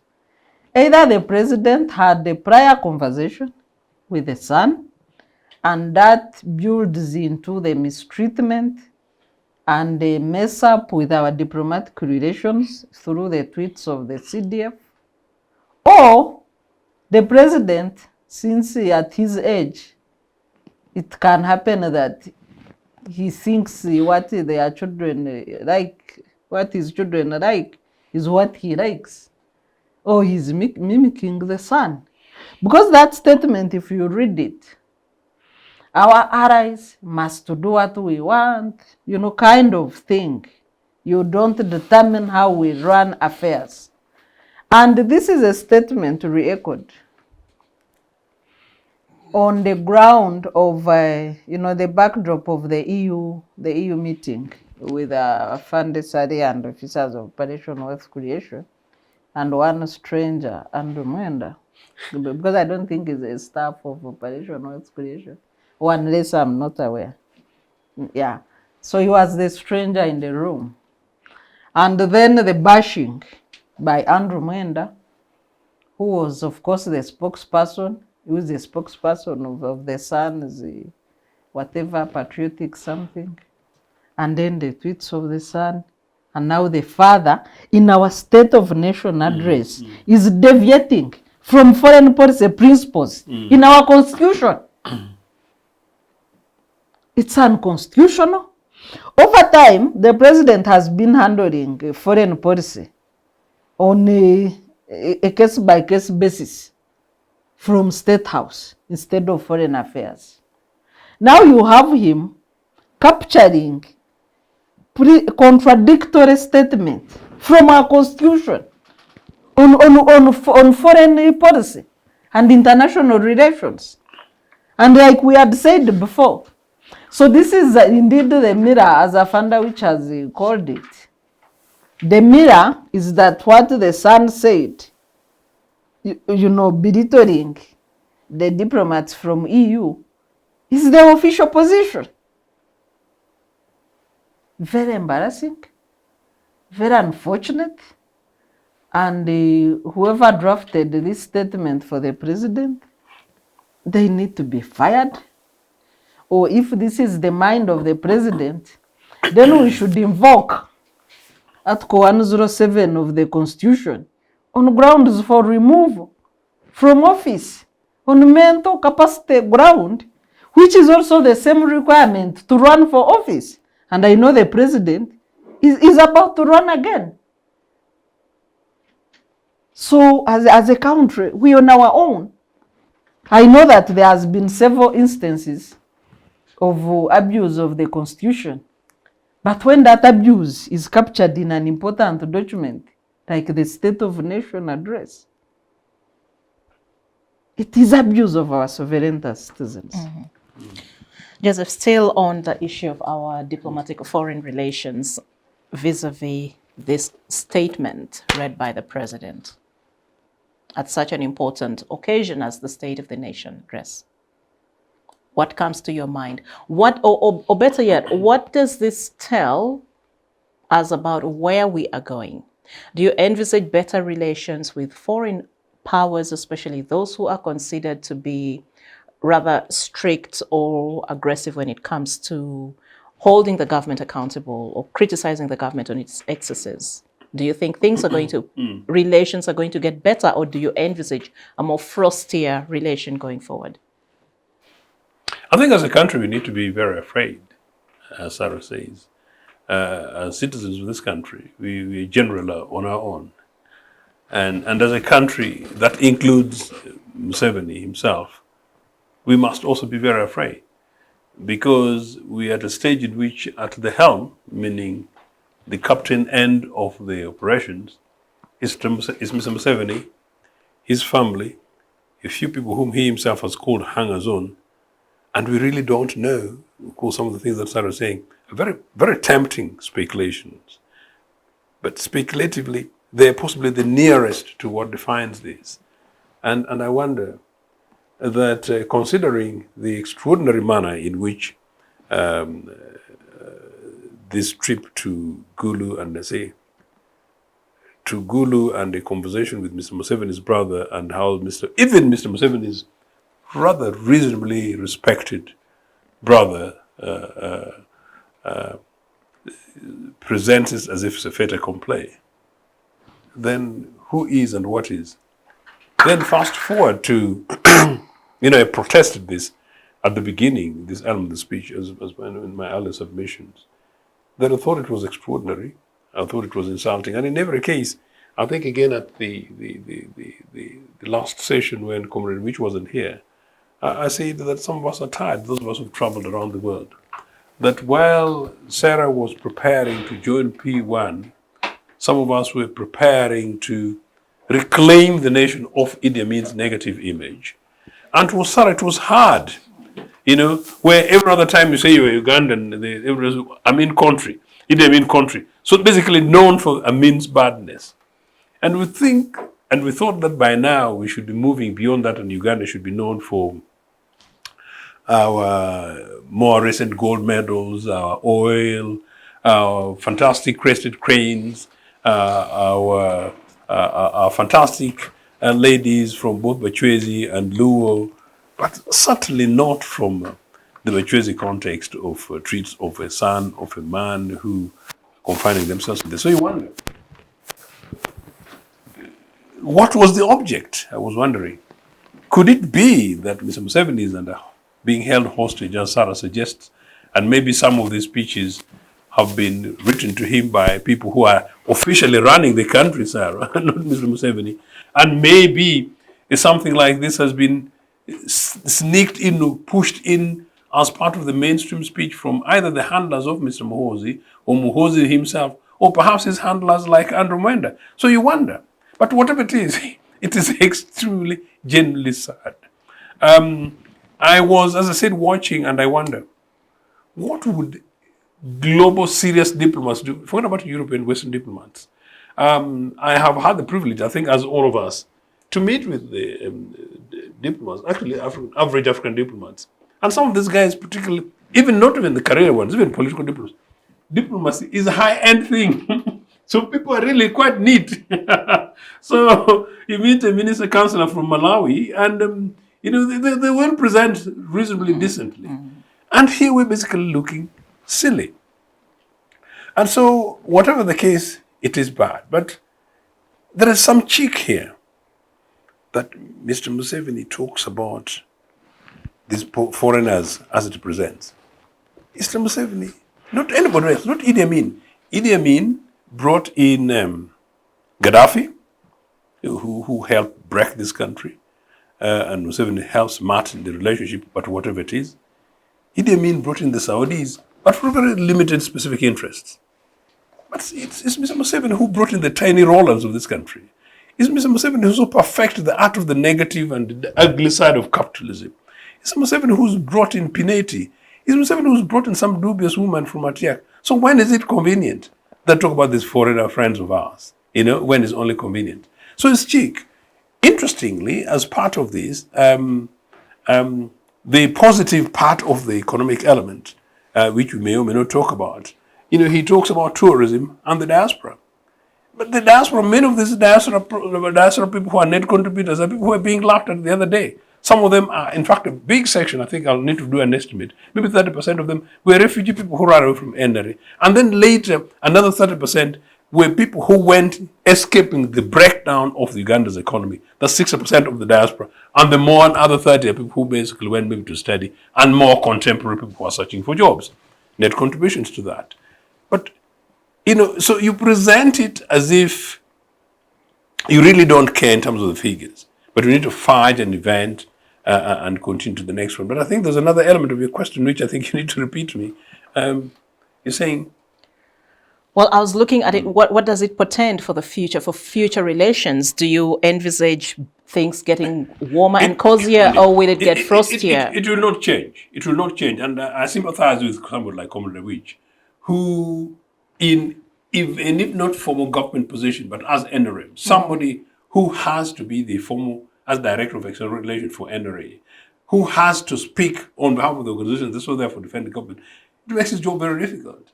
But as I said, for us as country, as a citizen, as I told you, it's a humiliating embarrassment. And in the global world today, this program is massively watched globally. Many of our friends call us and we share with them and things like that, and they follow through this thing. And so people follow what's happening, particularly in this Republic of Uganda. And by the way, Uganda did not start in 1986. So it's an important country, a country which is massively loved by many people. So, no, unfortunately, I don't see anybody in this regime with the capacity to change direction. Because, like Sarah said, you will not change direction unless you change Museveni or change his mind. And for the moment, I think he's either locked into for himself and his family, or he's been taken hostage by his family. And so, until really we have a new administration, a new direction in this country, good enough these things change, and it will change, and the image of Uganda will change. But unfortunately, at the moment, I think we're botched up. Do you know what, like I said last week, friends, particularly in the global north, are really, really laughing at us.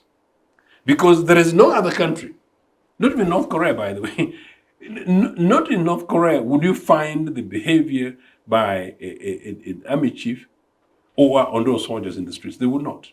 And the other day we were discussing the conduct of how soldiers in Tanzania, security services in Tanzania, have behaved, like what Comrade Awich is saying. Generally, you don't expect these things in normalized, established nation states. So, no, I think we're in for the long haul, and the only thing that we can do is that maybe these statements from Mr. Museveni should galvanize a critical number of Ugandans, that what we need is much more organization, alternative organization for the future of our country. And for people in NRA, NRM, Comrade Awich, people in NRA, NRM, waking up to the reality that, look, we need to detox ourselves from Mr. Museveni and family. We need to detox ourselves from NRA ideology, whatever it is. And I think we need to reclaim the center of Uganda where there is a collegiate thinking across the political divide, because we want to create a new critical Ugandans, possibly majority of whom must be a generation below mine and possibly even below Sarah's with respect, around your generation and younger, to think and act through, one, to reclaim this country, and two, to reclaim and to redesign a new direction for our country, one which will be consistent with the founding values of this country, East Africa and Africa, and one which is consistent with international policy and diplomacy and decency. Thank you. Major, you are the Director for External Relations, meaning you are the face of this ruling party to the world. When we make a mess, you have the difficult task to clean up. When you see these statements coming up by the president, and you work backwards to narratives that we've seen the CDF carry on his social media handles, disparaging comments about foreign diplomats, disparaging comments about other nations, sovereign states, and so on. Where does this put us as a country? Well, it is true I'm the Director of External Affairs, and I'm the window for the ruling party to connect with the world. and I've tried my best. Like you have, I have been missing some of this session by traveling to explain, but also to receive visitors. You know very well, recently I had the Kenyans here, and also this Sunday we'll have the Chinese Communist Party. Why are your associations They are all progressive. They are anti-democratic? progressive. Kenya's party They are progressive revolutionary Samia. comrades. They are progressive parties. next to So be we- North Korea. So we have relations with our progressive party friends. Now, did I hear Sarah saying this speech is 51 pages? Yes, 52 if you 52. consider the cover. 52 pages. So I get your concern, which I think the president is hearing because he follows everything here. Your concern is that is there or is there not a possibility that this paragraph is smuggled in? First of all, I have no doubt in the, yeah, you mentioned it and you mentioned it. Yes. Yeah. So, what I'm saying is that your concern is received and it is there for him to say, yes, it is me and I own it. One thing I know is that I went to the Great Intare School where Museveni went. And I read through the writings of Museveni in Senior 5. I can assure you, I can bring a copy here. What Museveni wrote in Senior 5, some university graduates can't write it. How did I read Meaning it? what? Meaning is very sharp and it takes word by word, comma by comma. Now, I did that because I was the school editor-in-chief. And therefore, for me to publish a school magazine, I had to review, make book review. So I read a lot of Museveni's writing. Therefore, I would know that is alive to every statement he throws. But if the concern here is that, because you are questioning, he who questions is not at fault. You have just questioned it. Is it his? Is it not? Because, I mean, if people can penetrate Bank of Uganda and steal money, why wouldn't somebody penetrate it? Because officially, by the way, there's a presidential speech writer. You think that the speech was hacked? The question, I mean, we're pushing the question for him to answer. So, therefore, he, at his own time, since he watches our presentations, he'll check and he doesn't need to necessarily reply us, but he will hold it and say, yes, I wrote it. But if not, he will go and check, what is this page they are saying? He will check the page and say, by the way, did I tell them to put this? Or it was because a 52-page speech is big and voluminous. But also, Major, for a president to... Major, just sorry to cut you short, but this is not the first time we hear him talk about things like this. He has mentioned this in previous instances, I think Independence Day and so many other. Many times that he's made speeches, he's addressed the country. He's actually talked so strongly about his displeasure with foreign interests or foreign powers who are engaged in, say, supporting political activism and things like that. Okay, I intended to make it in my wrapping up. Please. But I am saying that the statement is in issue, is scoped out, and it is put in bracket. And therefore, it is him to reconsider. But a 52-page statement, I know Museveni for an important document like this, even if we have officially, remember there's somebody paid salary for speech writing. There's a presidential speech writer. I would imagine that even if the professional speech writer wrote, at some stage he has to agree or not agree and delete and delete others. But even the presidential speech writer writes on a skeleton sketch given that I want to talk about this, I want to talk about this, you write this. But also, anyway, is paid for that.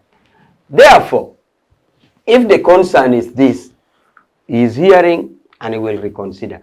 But personally, as Museveni writing, if he writes his speech or if he gives directive, knowing from the writings I read from Intare School, is perfectly intelligent, and it means what it says and it says what it is. Now, about our foreign relations, our relations, Uganda is committed to very good relationship. The European Union is our strongest allies. In any case, European Union, even in recent past, has not given us headache or demands like USA under, what was the other former president? Biden. Under Biden.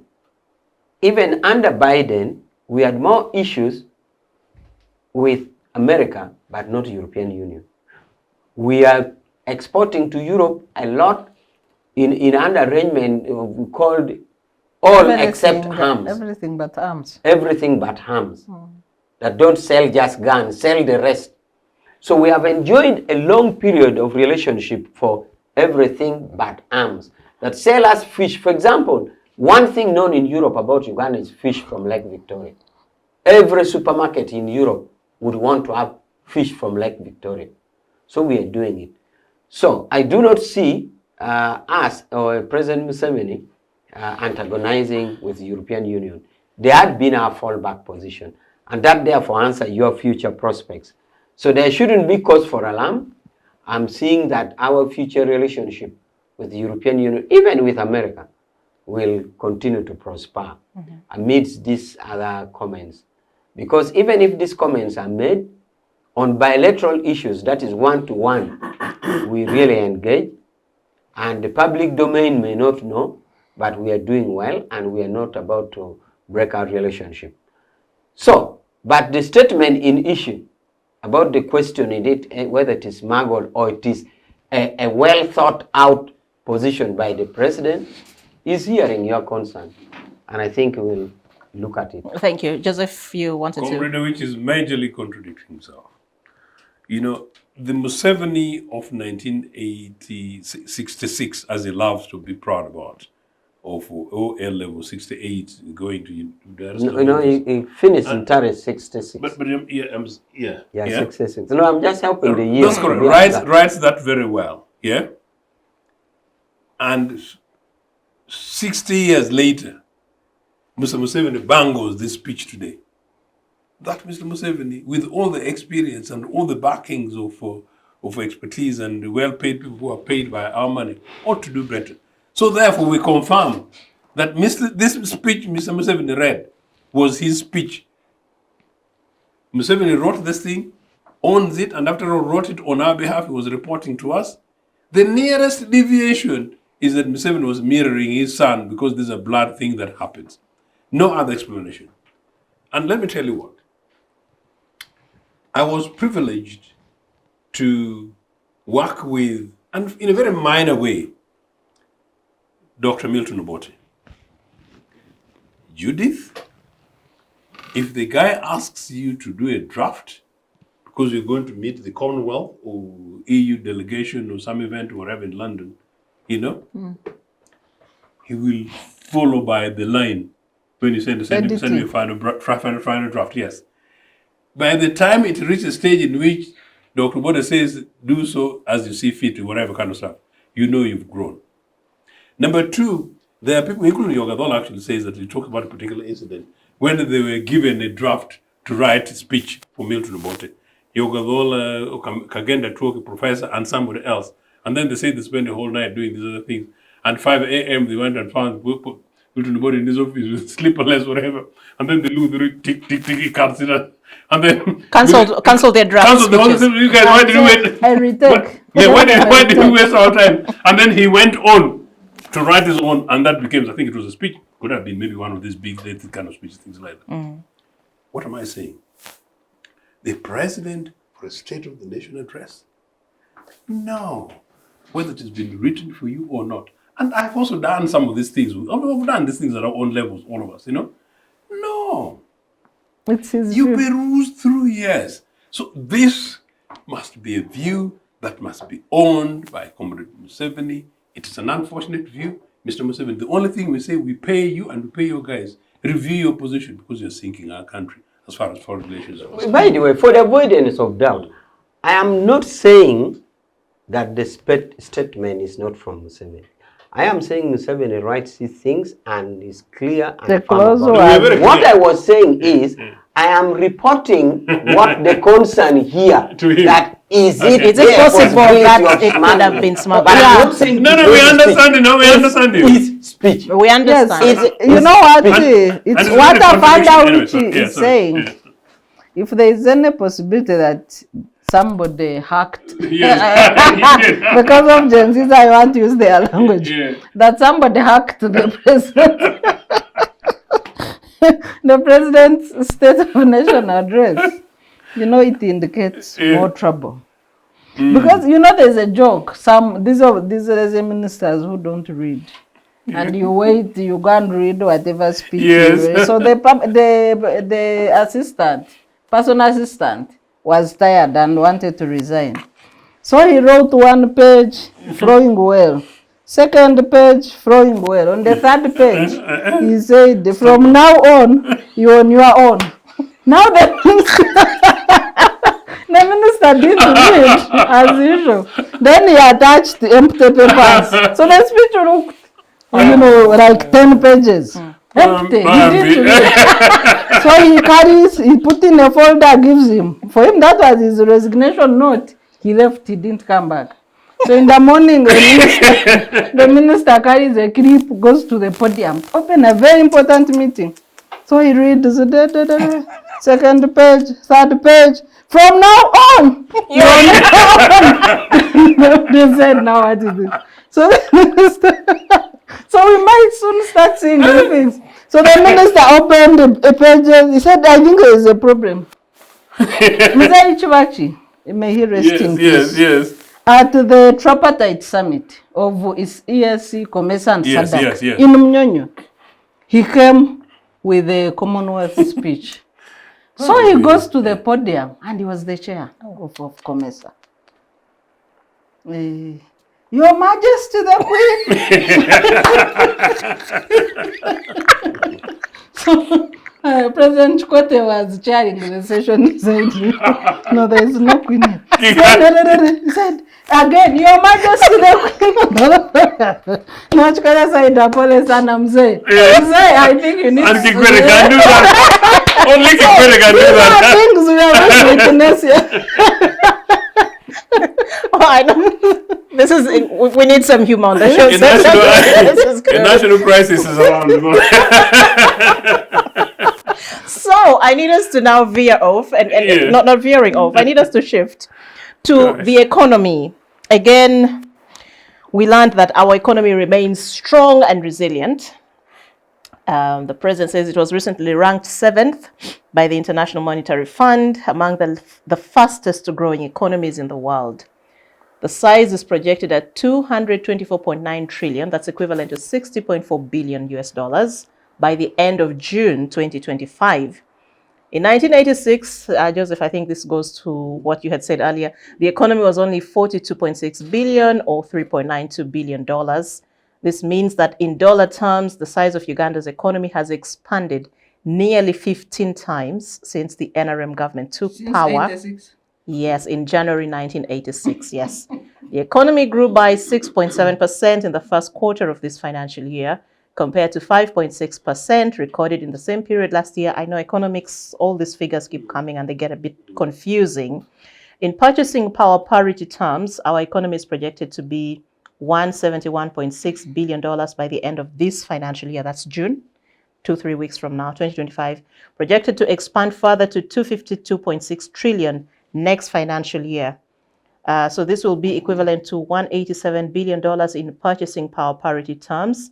This growth will translate into higher household incomes from 1,259 USD income per capita by the end of this financial year to 1,330 US dollars per capita as income per capita next financial year.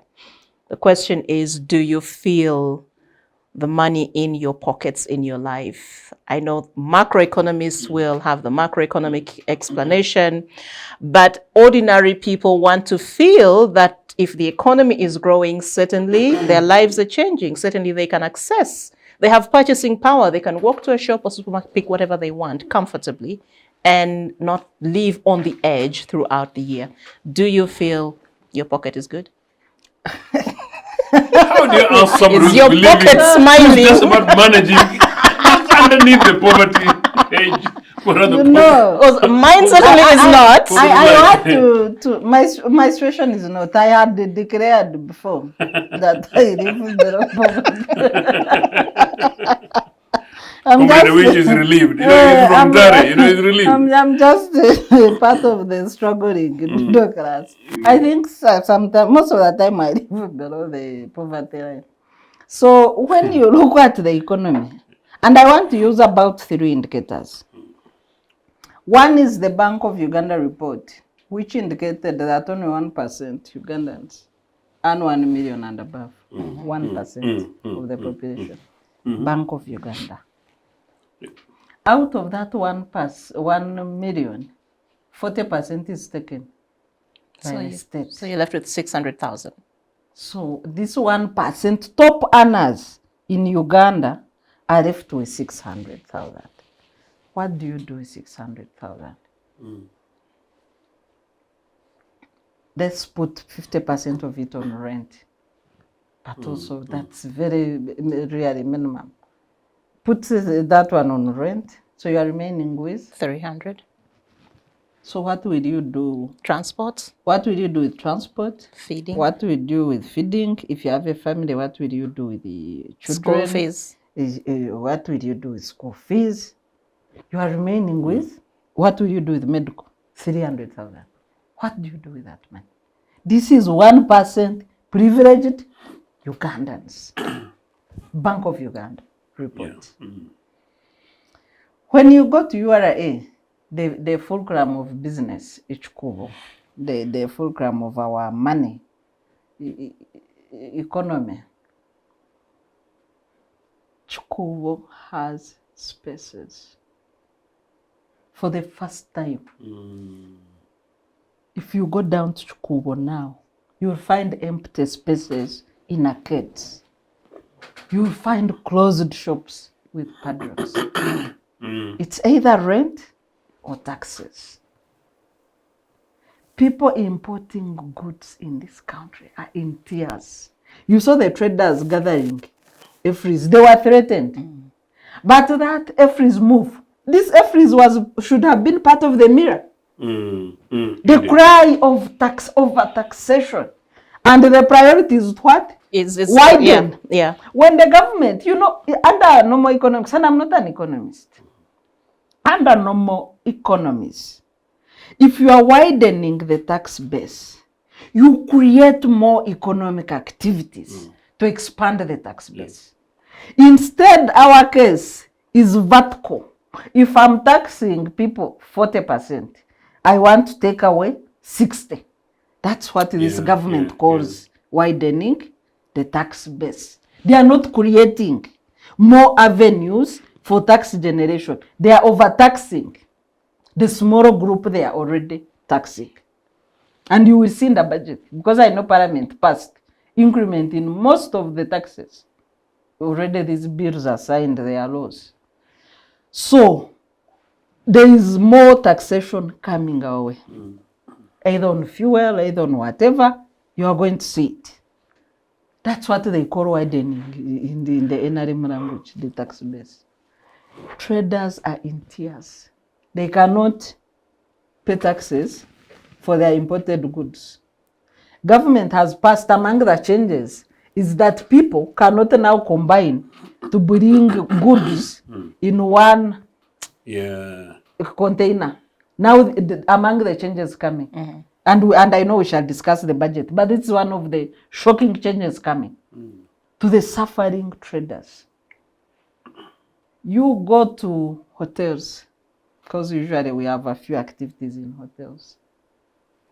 People are crying taxes. Taxes. All the profit is being taxed away. There is no money to reinvest in the businesses. So when you see in the State of Nation address on page 19, increasing the size of the economy tenfold, you people, you joke too much. The cost of fuel is up, by the way, has been up for the last month. Once fuel increases, and I know when they were passing the fuel monopoly law, they said, It will come down. has it ever come down? No. People kept asking, I know the joke on social media was, will it go up or will it go down? Then they said it will be there. That was the joke. It's going up. The rumor about that oil monopoly was that the framers had convinced the president that every year, through this fuel monopoly deal, he will be saving 3.5 trillion for his own needs. That's why I've called it the rumor. The people who cooked that law, that's what they are told him, that now it will be easy for you to raise campaign money. And of course, you will see how NRM will be dishing out money. Part of it will be your taxes on fuel. I've just warned you. So, the cost of living, fuel increases directly the cost of food. Because food is transported from the farm to the market. Ugandans, we are lucky that we have plenty of food. Whereas an increment in the cost of unga in Kenya causes, a demonstration. What do they call it in Kiswahili? Mandamano. It causes mandamano. Everybody pass on the street because the staple food, cost of the staple food has gone up. They don't have as much food as Uganda. In Sudan, the cost of bread brought Bashir down. But because Uganda, we have plenty of food, some of you might not have realized that even food prices are up, or fuel prices are up, especially those who have plenty of money. But for us who struggle with the poverty, we know even one increment, you feel it. Yeah. So we are here, we are a bit docile because we can eat. But if there was a situation where we can sleep hungry, then you would see Ugandans fighting for real democracy in this country. We need to wind up. I'm being told that we need to wind up. But I need you to first comment about this economic situation we are in when the government says the economy is doing well. As a citizen, what does that mean to you? The two facets. I could do both from both micro and macro. But from a perspective of time, I'll go generally very, very briefly. I always refer to and confine myself to my Nagonga very deliberately, every other time we're discussing both economics and politics. As Sarah says, unless and until you do the thing from a perspective of lived experience, all these conversations will become semantics and nothing else but semantics, and they will be very much detached. Economic growth, as I said, I do not know in my Nagonga, and you can draw it in the broader part of Toro, with the exception of one road which is being struggled, which Dr. Ojiambo earlier talked about, the old Busia Road, which was a road that should have been completed in 1989. And I've got the figures and the facts. Is being done, but it's a 20-something kilometer road. In the whole of the old Toro, we're supposed to be now going to have about 6 new districts. Not a single new road done. In Nagonga, there is less tarmac than it existed. There is no new school. Between 1981 and 85, secondary schools were opened in every sub-county, including National Teachers College, including a commercial college, including Toro. You can count this. So in other words, my current Toro district had maybe about 12 new post-primary institutions built or started and built.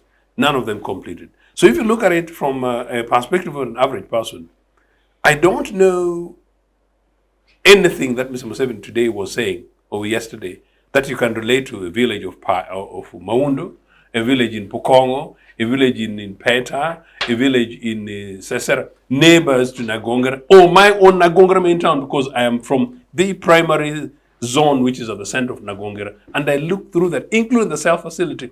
There is nobody in Nagonga today who can walk to the health facility, go get tested for malaria, and get treatment. Now, what Nagonga has got out of NRA is that they had bus services, public service bus services. They don't exist. The same thing with the country. They had train services. At the time, They don't exist. They had agricultural extension workers. They don't exist. I lost a cow the other day, purely because of the mess up of vet services officers. And that is me who could afford to be able to do that. Not everyone else in the village can do it. This chicken bad thing that happens. I mean, the point is you can go on and on and on. Now, you're talking to the thing about wages.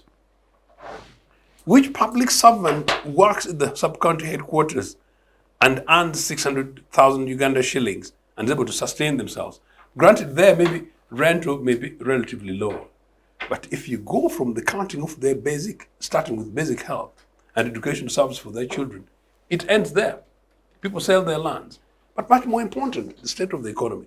How many average people from Nagongera graduated in the last 3 years and today have got jobs and they're earning in a secure job, earning 600,000 Uganda shillings or more, and there's a guarantee that they've got a permanent job?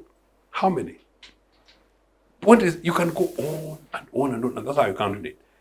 So from the broader economic perspective based on these figures, if the economy was systematically growing and we're genuinely spending our money, by the interesting Sarah, me initially thought when Mr. Museveni talked about the 15%, 15 times. You thought it was for like no, 4 years? No, actually I thought it was more, yes. Because for the figures of an average economic growth for 40 years. For 40 years. But if you take 5 to 6 economic average growth, it should be more than those figures. So it tells you where the loopholes are. But where is the feeding thing? The feeding thing is corruption. The feeding thing is lack of planning. The feeding thing is the cost of money in terms of our interest rates. Interest rates are 24% on average. That's the cost of money, borrowing. What business is able to sustain itself on that? Forget about the issue things to do with the taxation from Uganda Revenue Authority. Taxation and fixed policies. And as I said, for a government that claims to be a government of the left, part of their argument should be that at average, and by that it will be one of the big things that businesses, as well as average citizens who are reasonably literate, should have been watching. That, well, this financial year, we've checked inflation at such and such percent, and proportionate to that, borrowing rates are going to be this. Meaning people know that, well, if I am able to save by some gambling chance, that I'm able to save 50,000 shillings per month, in 12 months' time, this is going to be my interest. So saving and borrowing rates. That is how economies figure out, and that's how economies sustainably grow. In other words, do you ever hear him to talk about saving culture? Do you ever hear him talk about investments culture? Do you ever hear him talk about, except for the Kira vehicles that Dr. Ojiambo talked about, where you can say that an emergent, innovative business emerges out of Lamuo, or indeed somewhere from Ntungamo, that, well, I started on this. These are my 3 million Uganda shillings. I'm investing on ABCD percent. By percentage rate over a period of time, this business, away from PDM, but this thing has grown. And yes, an emergent entrepreneur has come out of somebody possibly who left public services. Zero. In other words, what we have is an accidental economy. And as I said, I've always said, Uganda's economy is a false economy. You know, amidst all this, supermarkets emerge out of particular corners or potholes down the corner of the road, and at a fast speed. You don't know how you can explain where people get those monies. Shopping malls emerge out of these. The swimming cars down, the swimming things out of potholes down there in terms of the cars. A false economy. And finally on Chikubu, yes, Chikubu is the heart of permanent business in Kampala that all of us know. In Uganda. In Uganda, traditionally, and today I don't really know because I've not been there or recently. This is what I try to avoid, notwithstanding the fact that the NRA guys are still throwing bombs there. But I don't go there as often as I used to go down there. But it's extraordinary that information that Chikubu is, and why. Whereas there is an emerging middle class that now goes granted to malls, Chikubu remains the average, just like Nakasero Market, are traditional spaces for most of people. And so therefore it's a reflective economy. And by the way, globally, what we're saying on these sets, guys at CNN, when they make analysis around the state of the nation or budget speech from UK or wherever, they will do that and they will mirror down the street. Chikubu is an extremely important mirror. Interesting. Thank you. I guess we have little time, so I will summarize. But you'll submit and then you'll give us your parting shots, so it's okay. Now, just bullet point about Chikubu. Many comments have been made about Chikubu and being empty. They are empty shops. We need to do an empirical study to know exactly why those shops are open, not by just mere high. For example, contrary to the concentration of city center in all aspects that it used to be, lately there has been a lot of decentralization of life in the suburbs. Nalia, Najera, Nansana, whatever. So the town has, in a way, as population grows, been decongested to the extent that even what used to be a monopoly of Chikubu, of wholesale trade, because that was what was in Chikubu. You now have wholesale shops outside the city center. In Nansan, I know very many. In this side of Nigeria, I know very many. So we should read the emptiness or the decongestion of Chikubu with real data to know exactly why. But part of the reason of decongesting Chikubu is that some people feel the city has grown and it has decongested services. So we don't read it like that. Two is that the economy is doing well. Many data and indicators are there too, or the per capita income and all that. Although some people said, well, the figure is good, but I want food on the table. Yes, and the food on the table cannot be to everybody. But the figure in a generic term. Others should starve. No, not others should starve. The economic figure is an average. The economic figure is an average. And that's why I'm saying the average cannot be in all specific terms. And you can't do one by one. So the economic figure is an average figure. And that is what I mean by it can't be to everybody. But in its study, the economy is doing well.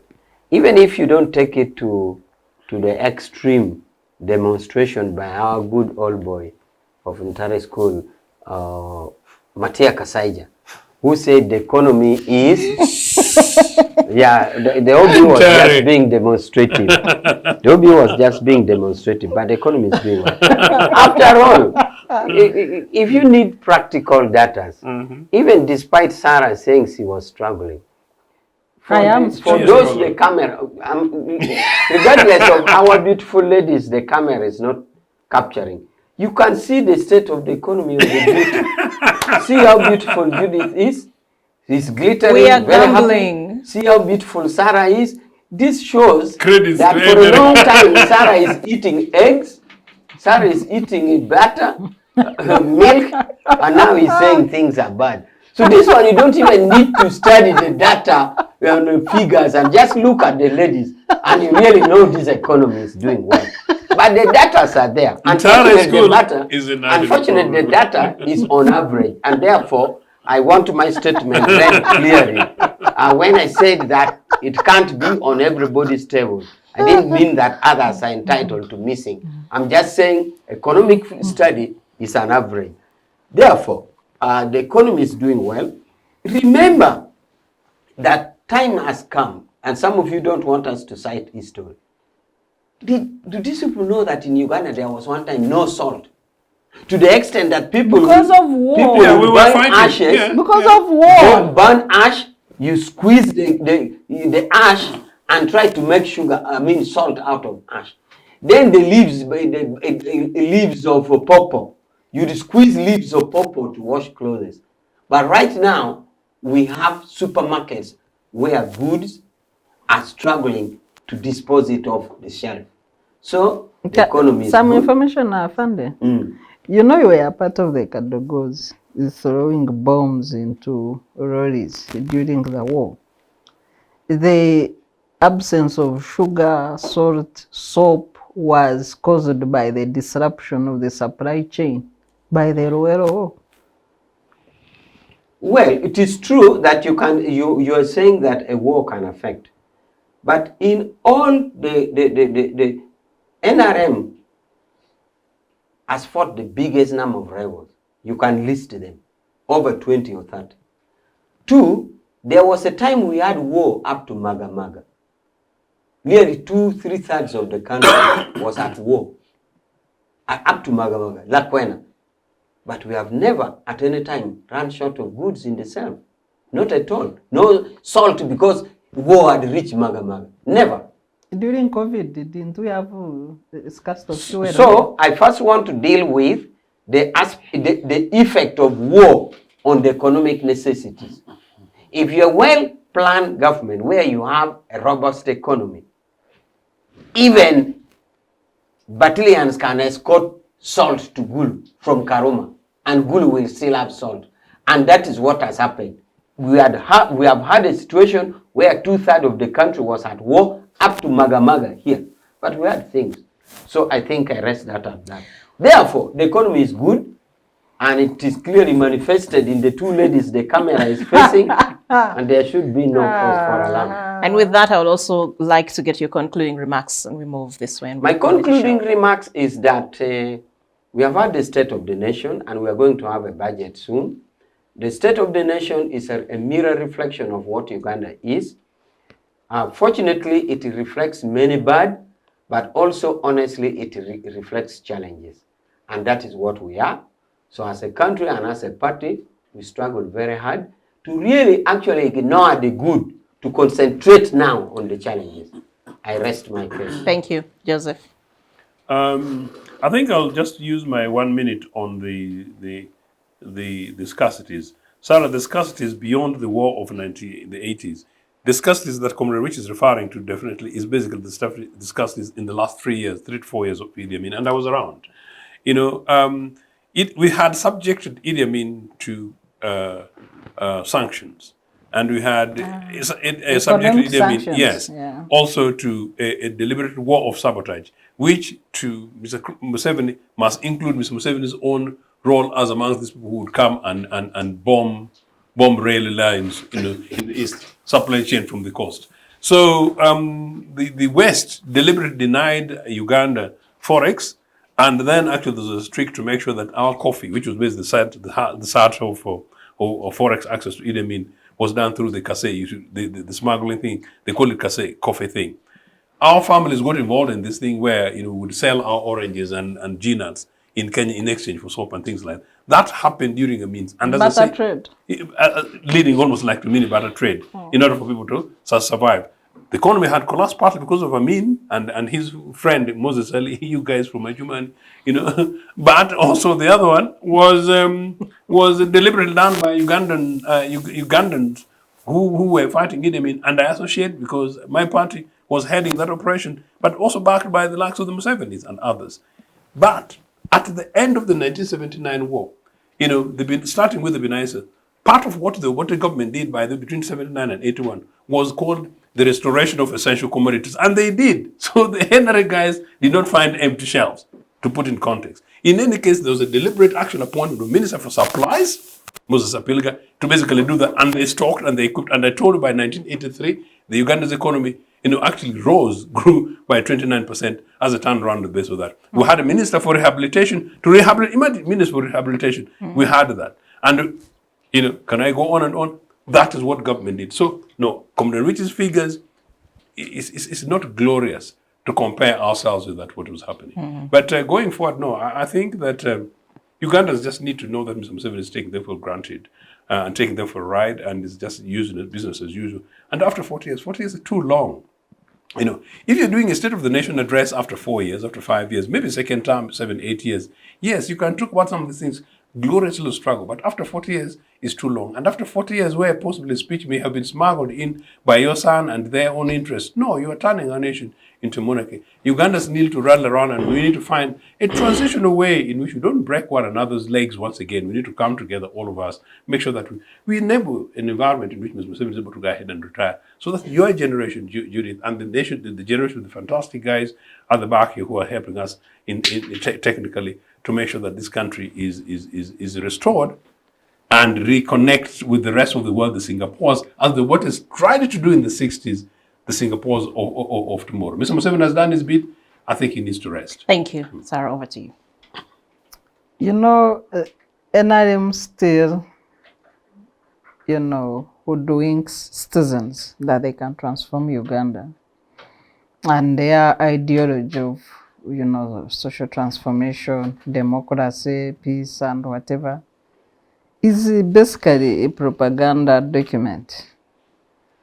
If you judge NRM on their democratic credentials based on their internal elections, where they fight, beat each other, the other election there was even shooting. Yeah. Now elections in Zimbabwe were never stopped because of fighting, of family interests and others. They have no democracy to talk about, because the State of Nation address also captures, you know, what they consider as priorities.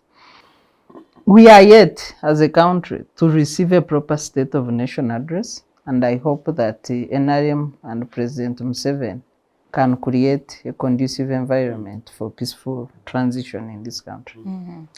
Thank you very much to you all, retired Major Awich Pollar, Mr. Joseph Ochieno, and Dr. Sarah Bireete, for your insights. My name is Judith Atim. It's been wonderful having you all stay with us this long. This is the Citizens Chat Show. And of course, we've been talking about the President's State of the Nation address, and we've been having a critical analysis of this discussion. Next week, we'll be back with the national budget. Hopefully, we'll also have our insights there. Do join us then. For now, it is bye-bye. See you next time.